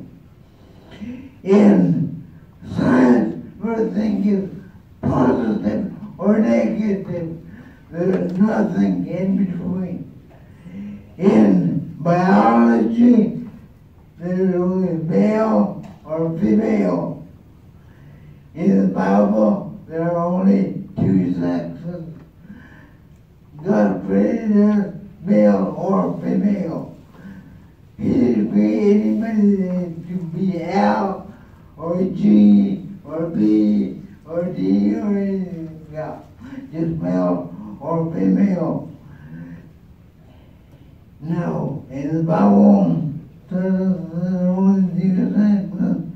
And the lifestyle should be pleasing to God. The lifestyle of the individual should be pleasing to God. And I will say that God loves everybody. Everybody, in my opinion, is really LGBTQ.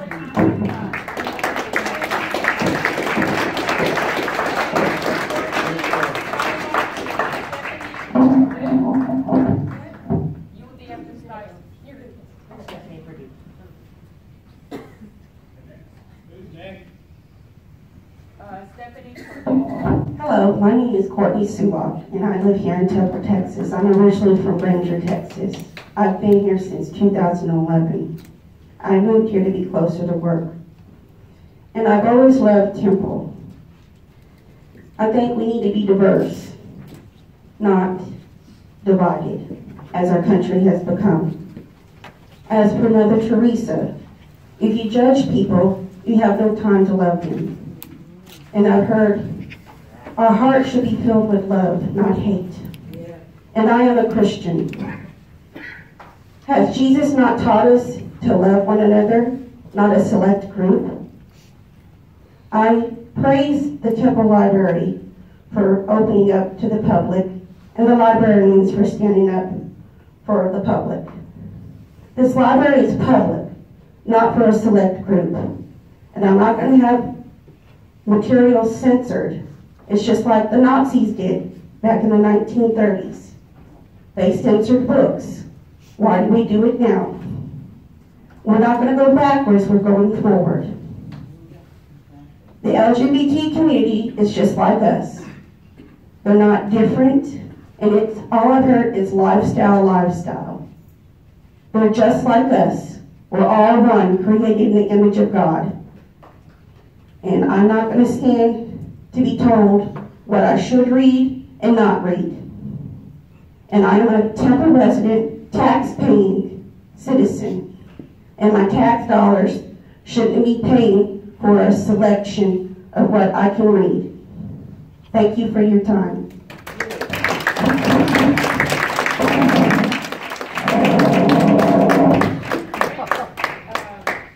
Stephanie Purdue, and then after her would be Davis Ford.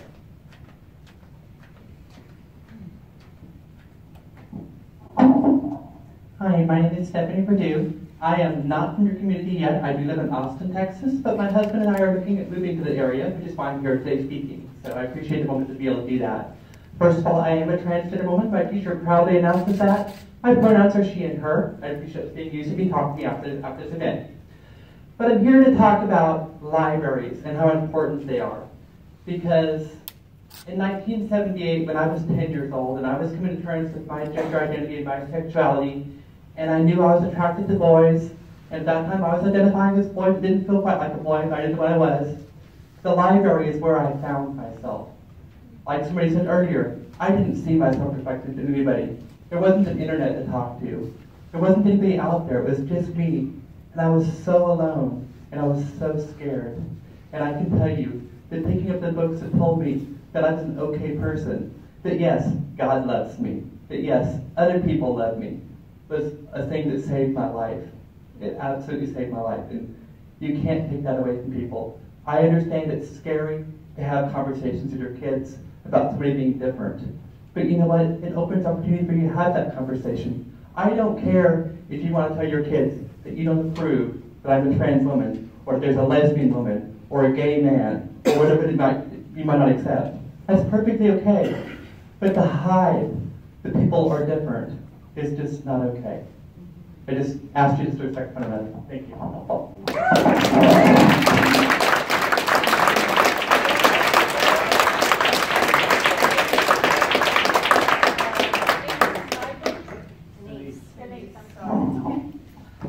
Hi there, everyone. My name is Davis Ford. I'm from Temple, Texas. I know my name sounds like a car dealership, but that's just what my mama called me.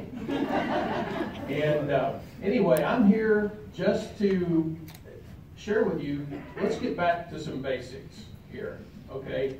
Our government is a constitutional republic, okay?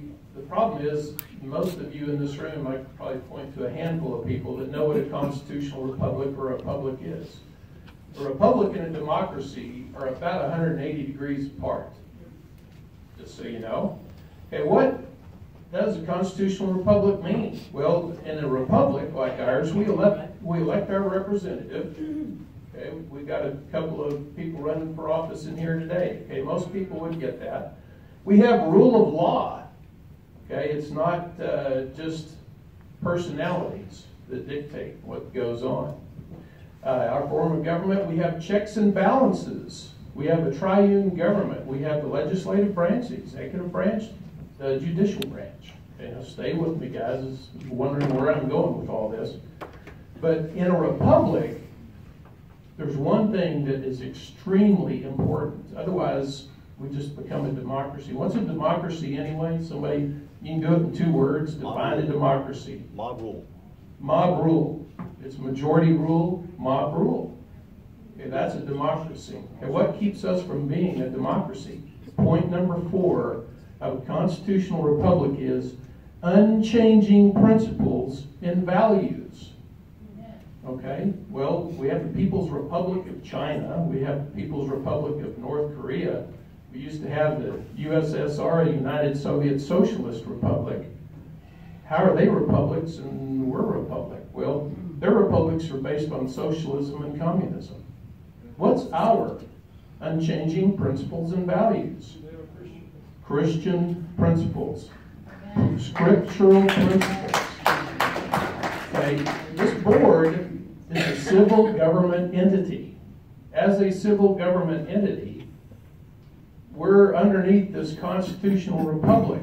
Okay, so when something that is way outside the bounds of scriptural principles comes in here and says, oh, we want recognition, we want special dispensation here too. No, that's not what our scriptural principles tell us we need to be doing with our civil government and our tax money. Okay, to further this constitutional republic and have it to re-strengthen itself, we need to be going back and adhering to that. We don't need to be advocating, encouraging, and recruiting children into a very unhealthy lifestyle.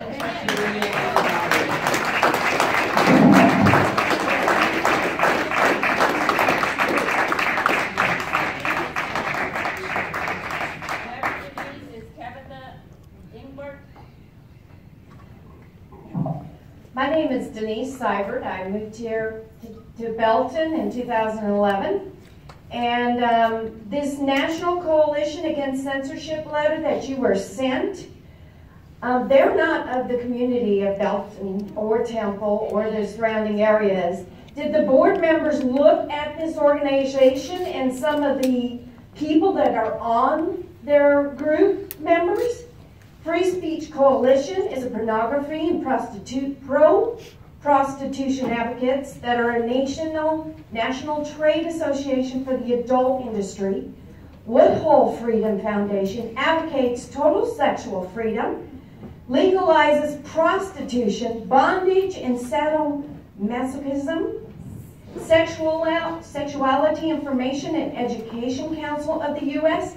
pushes sexuality,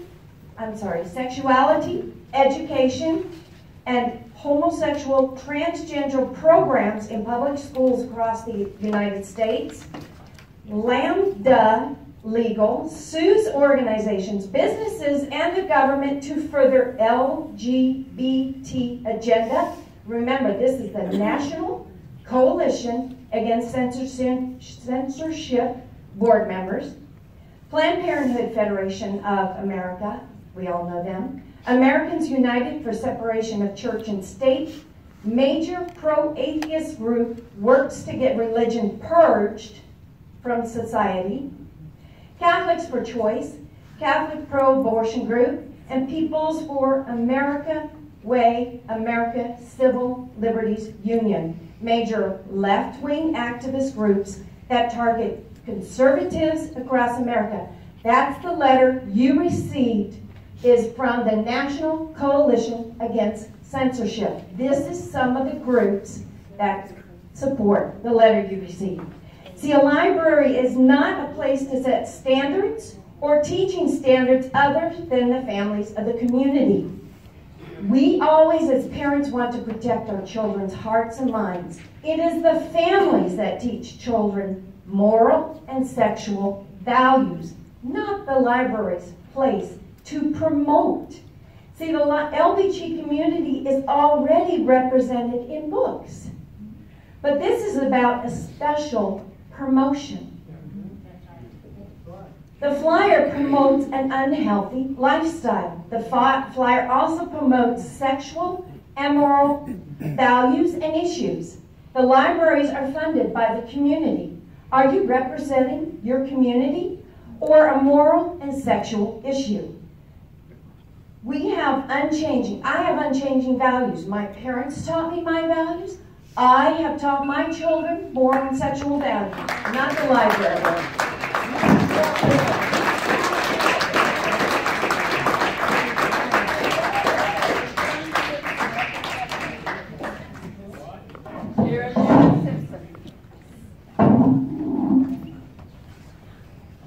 Hi everyone, my name is Tabitha Egbert. I was born in Temple. I currently reside in Morgan's Point.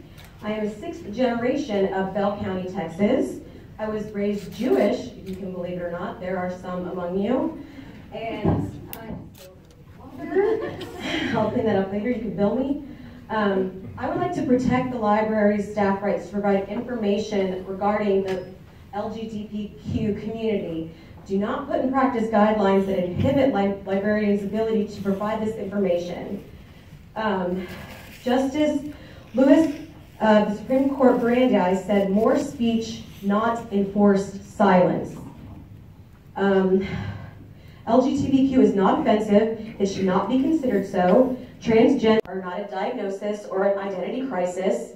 I heard someone say that sex was determined at conception. We are all actually, embryos are all XX, which is why we all have nipples. And then the sex determination is determined after that happens. Imposing your views that something is offensive and obscene is not the job of the library patronizer. Libraries should challenge censorship in the fulfillment of their responsibility to provide information and enlighten us, which is from Article 3 of the Library Bill of Rights. Equal representation has been brought up. 98% of the biographies and romances in this library are about heterosexual relationships. Banning displays like this is tantamount to pulling displays of authors that are African American, Latino, or other people of color, women, and women of color. You cannot suppress ideas and information about certain group or person of individuals just because you find that objectionable or dangerous. A view that imposes a view that gay and lesbians and bisexual and transgender or questioning is offensive or obscene. We protect the library's decision and rights to choose their own displays and design, and there's no such thing as a homosexual agenda. It's a civil rights agenda, and keep your heterosexual rules of love in your house and in your house of worship. Keep it out of our educational institution that is the library. And I also like to say real quick, you guys were quick to come up with some CDC stats of homosexual and drug user STDs. Where's that in our sex education of our in our schools that teaches abstinence only? Where are those figures for heterosexuals of drug use and sexual transmitted diseases? And thank you so much.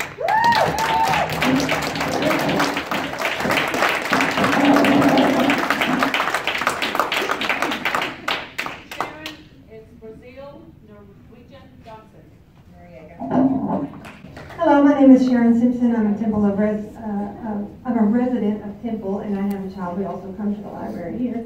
I just wanted to ask, does anything go? Does everything go when it comes to what's on display? We are adults, and we have to recognize that children do need something censored. You may know about Nikola Tesla. He was a pioneer in the electricity business, and he figured out how to destroy buildings and businesses and bridges with frequencies that are, it's very easy to do. Would that be wise for us to put that in the hands of some young people and to say, well, anything goes, we're not going to censor that? Yes, some things need to be censored. Also, I would say for those people who love to say Jesus is love and we love you and all that, yeah, that's right. And it goes both ways. We need to love God too and love Jesus. And he said, if you love me, you obey me. Why? For freedom, for your freedom. So that you won't be in bondage, well, some people want that bondage, I guess, but hopefully we want to promote the freedom of children. The last thing I wanted to say is, as a Christian, I do think that every decision we make in the government has weight, and even something like this local place has weight, and we are all going to stand before the Lord one day, and nobody will come and say, we're going to be protected because we have this particular right in heaven. That's it. We're going to be judged like it or not. So I ask the board members to keep in mind that this is not just a local secular issue. There are things that weigh on all of us, and we'll all stand accountable for what we do. Thank you.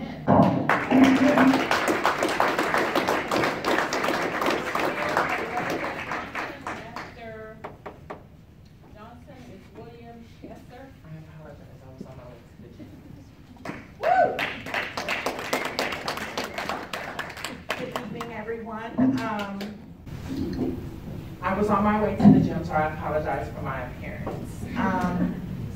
I am from Temple. I'm sorry. I lived in Temple. I'm a taxpayer for the past 2 years. I'm originally from Hollywood, California, as a certified makeup artist. My husband and I moved here in West Temple area. My name is Brazil Noriega Johnson.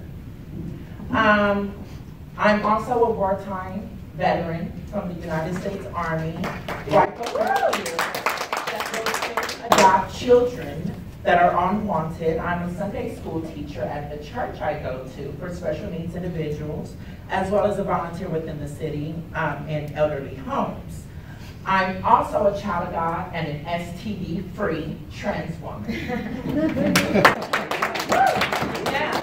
From my government ID, my military ID, and my birth certificate, it says female, so I would respect if you address me as such. Not one time during my transition have I ever compromised being safe, so let's understand that. The difference between me altering my body is no difference than any of you. The tattoos we have on our body is ink. The piercings are holes in our body. It's no difference. Let's not treat the Bible like it's a bag of trail mix and pick and choose what we want to live by. It's like I said, it's no difference. Some may think I played God by transitioning. The only thing is I'm living my truth and comfortable in my skin. It's no difference of me playing God than the woman, the mother that got a heart transplant to extend her expiration date here on this earth. So we really do need to understand that the display in the library was not offensive to all, only to some. It's no different than Black History Month. It's a time of celebration, and the library is a place of knowledge and resources. It's no different than having an LGBT pride is not going to turn around and turn anyone gay. No difference than a Stephen King novel is not going to turn anyone into a monster.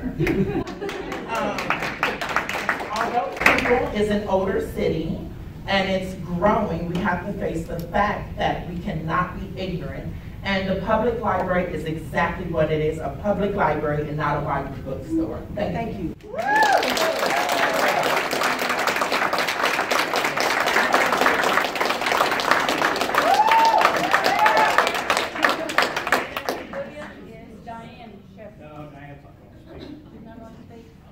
We had to sign up to be here. Oh, But I'm going to speak. Because I think we've lost track of what we came in here to talk about. Where are you from, sir? My first name is William. My last name is Chesser, but I go by Cliff. And where are you from? I'm from Temple, Texas. Been here 22 years.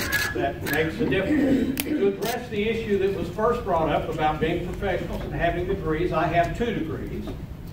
I have both a degree in chemistry and an MBA. To address the issue of my religious preference, I am a Christian, proudly. I have raised 3 children, very smart, probably smarter than me. And all of them have college degrees, so we're educated. Okay, but that's not the point. Neither is any other point.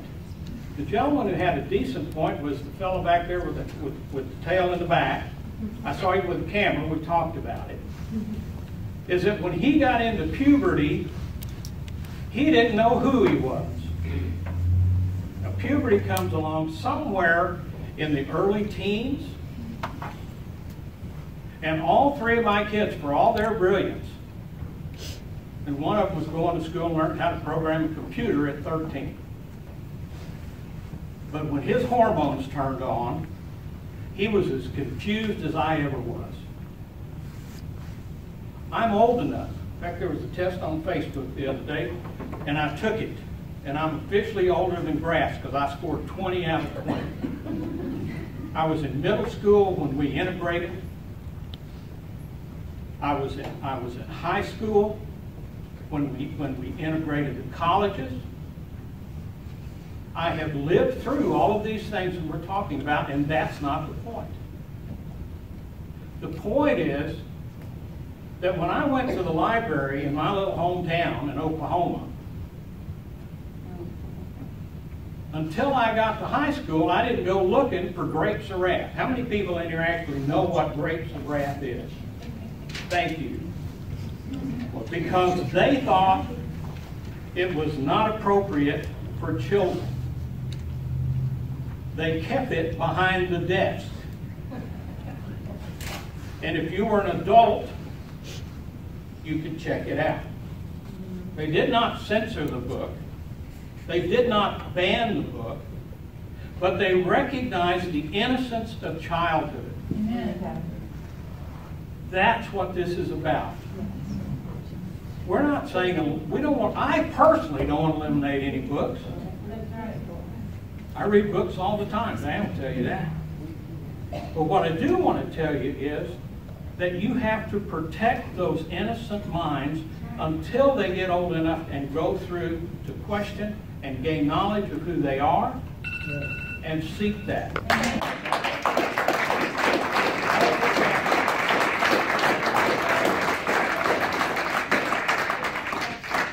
I know, I heard that. Marshall Wendland and then Michelle Best.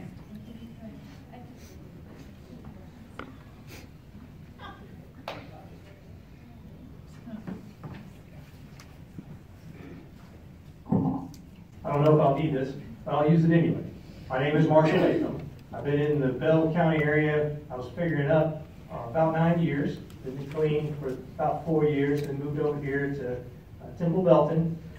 I guess I'm a trans address guy because I'm like on the border, Belton and Temple, and I have to pay taxes for both. Crazy, huh?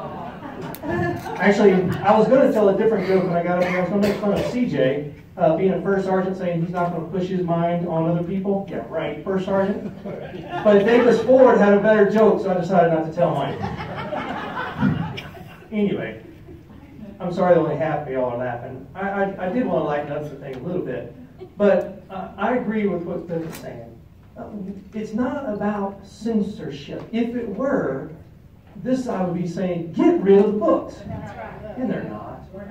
They're saying get rid of a particular display, which is saying we agree with this. So when we go into the library and we see a display like that, we see the library saying this lifestyle is good and we're going to promote it.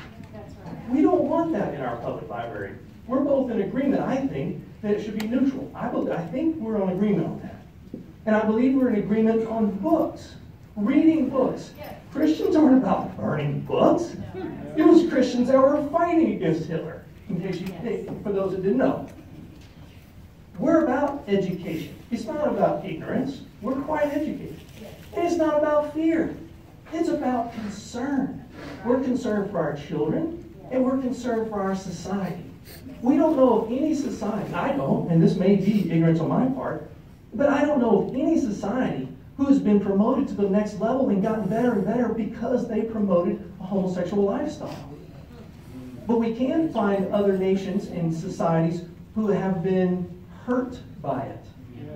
I don't have all the facts and figures. You guys over here, they've provided a lot of facts and figures. You can go on the internet. You can go on the internet and get all kinds of facts and figures from whichever side you want, whether you call it lies or not. You know, it's interesting how you say we're ignorant, and we go out and study, and we get this stuff, and then y'all say, well, y'all are ignorant. We're not ignorant. We study. We look at it. Now, we may come across a particular fact and look at it two different ways. That happens sometimes. We are coming to this from a biblical worldview, as somebody already pointed out. Jesus died on the cross for you guys and for us. Jesus is God. He said sin is sin, and if you have sin, you will die and go to hell. That's a concern. We don't want y'all to go to hell. We don't want y'all to go to hell. We don't want anybody to go to hell. But there are those who... Thank you.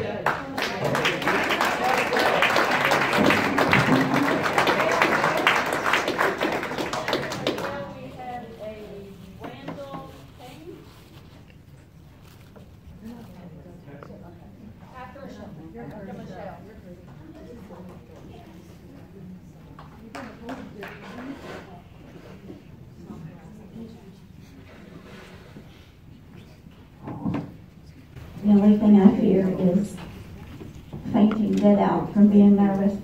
So, okay. 3 minutes is not enough to resolve everything that is going on in this room, in this community. My name is Michelle Best. I've lived here 48 years. I grew up here, went to Temple schools, worked for Temple schools.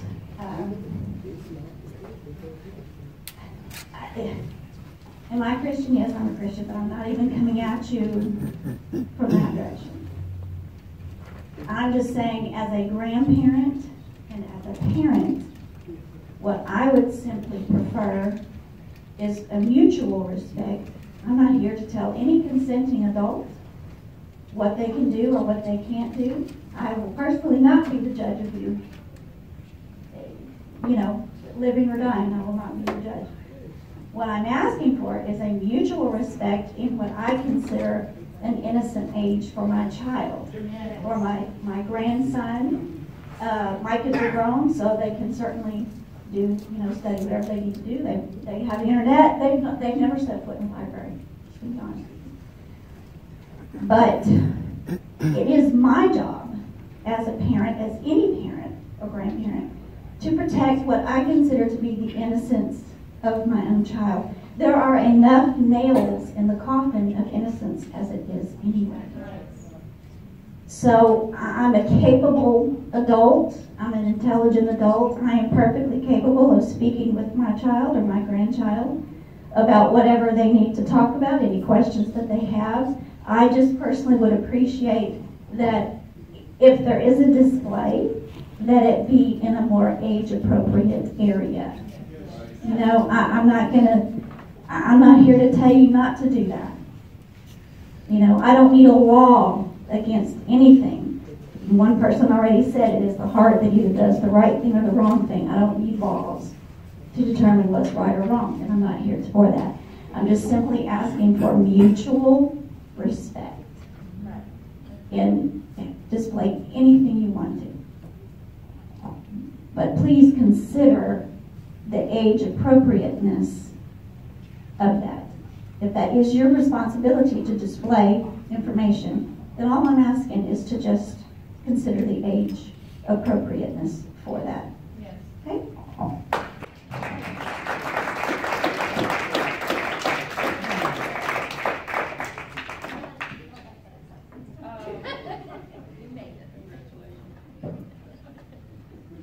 Randall Payne, and then after Randall will be Karen Hall. Hello, my name is Randall Krim. I'm a resident of Temple, Texas for approximately 9 years. I actually came to the library to do some research and study today, and saw the signs outside and had to check it out, see what was going on. I actually felt like this was a very important issue, and so I wanted to share my thoughts as well. I'm a medical professional, been practicing for approximately 10 years. Mike's off. I'm changing specialties right now, but I have practiced in the oncology and hematology field. And I've seen the devastating effects of homosexual lifestyle. I've read some blog posts from a gentleman who was caught up in the homosexual lifestyle in the 1970s in San Francisco. I don't have his name on the top of my head, but a sad story in terms of the effects that sodomy had on his body, as well as multiple STDs. I've taken care of patients who had end-stage cancer from HIV-related malignancies. I'm not here to scare people. I wanted to make two main points, though. Sexuality is a moral issue. It is not a civil rights issue. Sexuality is a choice. We have choices when we make certain actions, when we choose to behave in a sexual manner with certain people. That is an action. It's based on feelings that we have. I'm not going to approach this from a Christian perspective per se, but there's no doubt that sexuality is a moral issue, and in order to compare it to a civil rights issue is just wrong. Civil rights issues are based on immutable characteristics such as the color of our skin or our gender, our biological sex, in other words. And those are things that we can't change. I've read many stories of people who have been in the homosexual lifestyle and who have changed their lifestyle, which again is another testament and truth that it is a choice. The LGBT, clearly they talk about all the time about their agenda. They're very open about it, and they understand that if they can change the minds of young people, that they can change the society to meet their worldviews, which is not a Christian worldview, by the way. And so, people have done this throughout history. If they can change the thoughts and minds of young ones, including the universities. Universities in the United States were mostly originally founded upon Christian ideals, but they've been taken over by secularists and humanists, and now they're used as propaganda machines to change the minds of still impressionable people in their late teens and early 20s. So can you imagine children under 10 have no idea? They're very impressionable. So the second point I want to make is, where is this appropriate? Is it appropriate to show children certain things, and it's not appropriate to show them certain things? The library has certain policies in terms of pornography. They say pornography cannot be used, and at the same time, these things cannot be shown to young people. Thank you.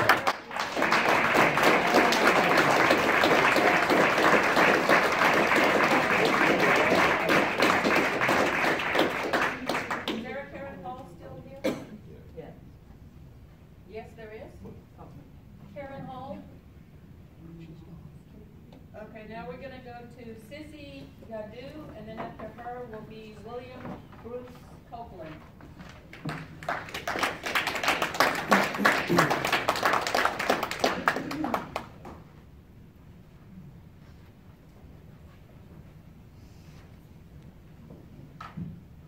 Hi. Turn it on. Oh, there's a button that turns it on. Maybe it died. Testing. Oh, there it is.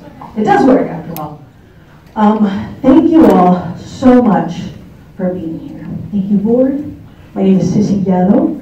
I am not a resident of Temple, Texas. I am a native of the Rio Grande Valley, and I'm currently based out of Austin.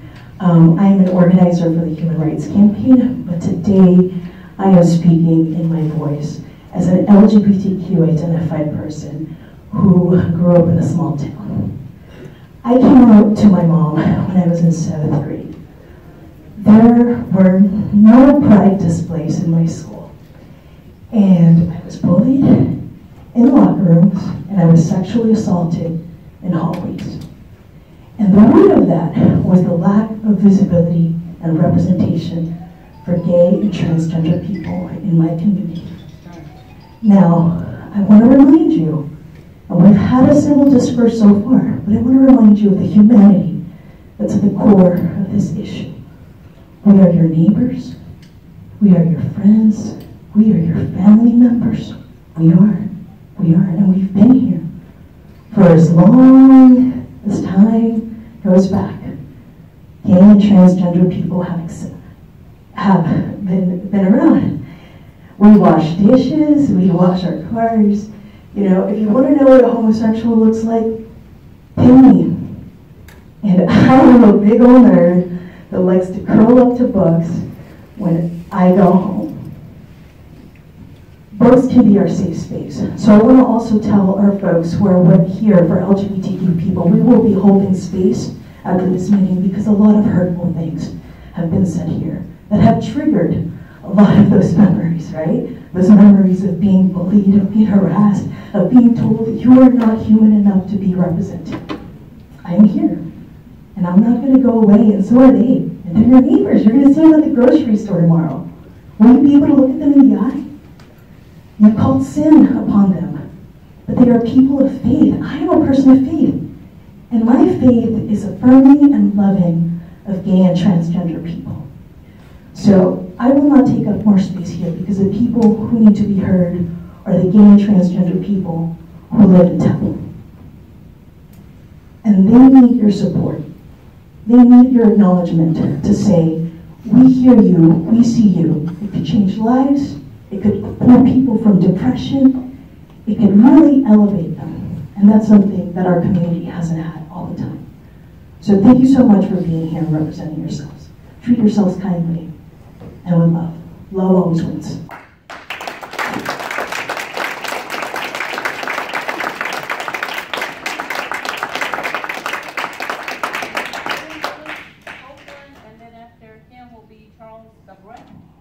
William Bruce Copeland, I live in Moody. You're correct, ma'am. Love always wins, and the Bible is clear when it says God is love. Amen. God has created everyone in this room. You are not man-made. You are God-made in His image. And because of that, God has given us all a will to choose. He created us not as robots to follow Him. He created us with the will and the ability to make our own choices for lifestyle, whatever else. And I'm not asking any of you, well, I'm not going back. Great. No one here on the Christian worldview side is asking anyone to go back. That's not it. We on the Christian worldview realize it is your right to choose whatever lifestyle. You may go into eternity and face your Creator having clung to whatever dogma you wish. That's your right as a human. It truly is. I've been an avid reader for my entire life. I read an article way back in the 60s that said we're robbing our children. Oh, how pertinent that is today. The article stated that we are robbing our children of childhood. Amen. And that's what you're doing with this agenda. I love, look, I'm a musician as well as a Christian. I've played thousands of open stage performances my life long. I've played hundreds of those with members of my band who were homosexual, at least one. And he and I had lots of discussions. I respect him so much. He's dead and gone now. But I respect him so much because his sexuality was never an agenda or an issue. The problem we have is when you want to make a huge political issue out of something that should be a personal choice and kept to yourself. Thank you very much. Our community will never take issue with the library appropriately shelving questionable materials in an adult section. But we will take serious offense when your position of LGBTQ advocacy is what we see reflected in our library's actions. Now, I know the library probably didn't intend that to be what, they were just trying to do something, but boy, that's what it turned into. When you advocate for one agenda and try to squelch all the other, it's just not a good thing. Consider this truth. God created mankind with free will. Yes, you have the free will to choose whatever lifestyle you would like. But consider this fact. The vast majority of reasonable people today recognize that individuals vary, as does their individual lifestyle choices, and that recognition does not signify support.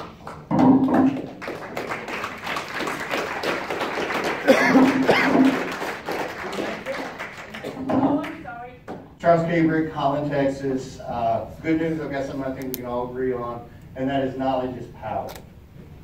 I was born in the summer of love. My mother was a hippie. I grew up on a quarter-mile dead-end road with the woods at the end and a Church of God. The Church of God people would come by and try and get us kids to come down there. My mom would never allow it. And I always wanted to know, why not? I found out later, Holland, Texas. And come to find out it's because that church did bad things to little boys. And my mom protected me from that. And she said, son, you will find religion or religion will find you. So I went to the library, of all places, and got a book called Chariots of the Gods by Eric von Däniken. Told me that man was created because the aliens came down here and put their DNA in the eggs. And I thought that was a bunch of bull. I picked up the Upanishads and started reading the Upanishads. It opened up a book called the Bhagavad Gita, and I learned all about Hinduism. And I learned that Brahma is God, and Ganesh is God. I learned Christianity from a Pentecostal friend from school who invited me to his church, and I went there. And I was persecuted because I had long hair and an earring, and I wasn't welcomed in their church. Since then, I have gone to Methodist church, I've been to Catholic churches, I have been to Lutheran, Charismatic Pentecost, where they speak in tongues, as they say they should do in Corinthians. I am a Christian, I wear a cross. My grandfather was a Native American, so I believe in the Native American religion, but I also believe in Christ. But the most important thing is, I wouldn't have any of this knowledge had I not gone to the fountain of knowledge, and that is the library. I don't know of Molet's altar. I can't think of anything more grotesque than a place where they sacrifice children. But if I wanted to know that, the only way I would is if somebody alerted me to Molet. You would have to put a banner up so I would understand it. And that's all the LGBT. And I am not trans, I am not bi, I'm not gay, but I am a combat veteran who fought and defended freedom of speech. These people have a right to share their freedom of speech. Now you say that this is going to make my children gay, but what if your child goes to school with a child who is gay, who they like, they don't understand it? Your child can read this book and better understand how to relate to somebody who has their own lifestyle. You don't have to change people, and that's what I see here. People's beliefs are being counted as truths. The Christian side's beliefs are being counted as truths. The LGBT, you are truly LGBT. It's in your blood. You found out you like a guy. It's in you. He gave you the choice. That's true to you. Find your truth. But it's,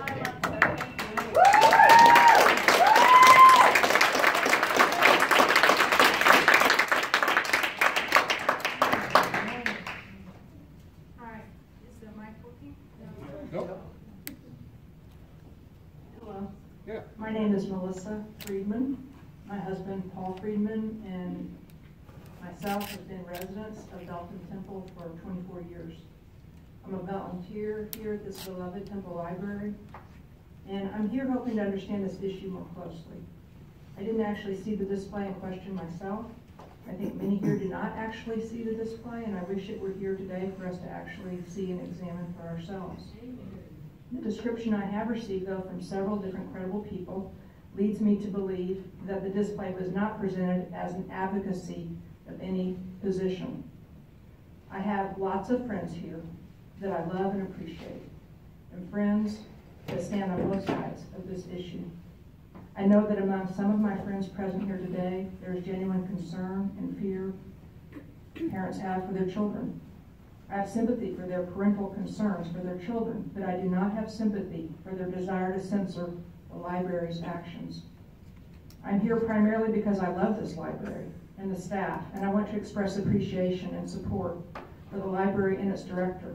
I want to continue to see the library operate unimpeded as a resource for all of its citizens, all of its citizens. I'm a member of the Friends of the Library. I'm a trained literacy volunteer here at the library. My 90-pound white dog Mojo has been a reading volunteer at the library. A child finds it easier to read to a dog sometimes than an adult because dogs are so unconditionally loving and accepting.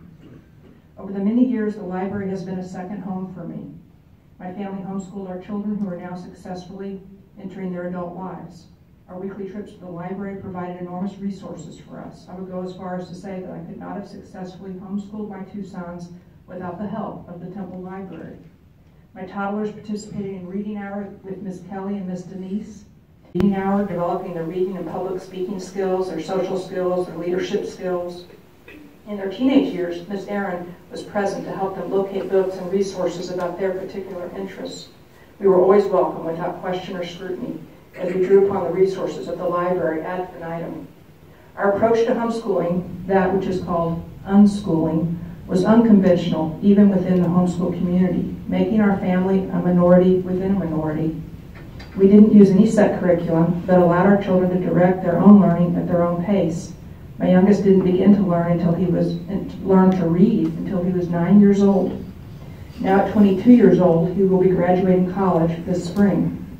But that made no difference here at the library. We were never met with fear or doubts about our methods. We were uniformly and unconditionally accepted, acknowledged, and included.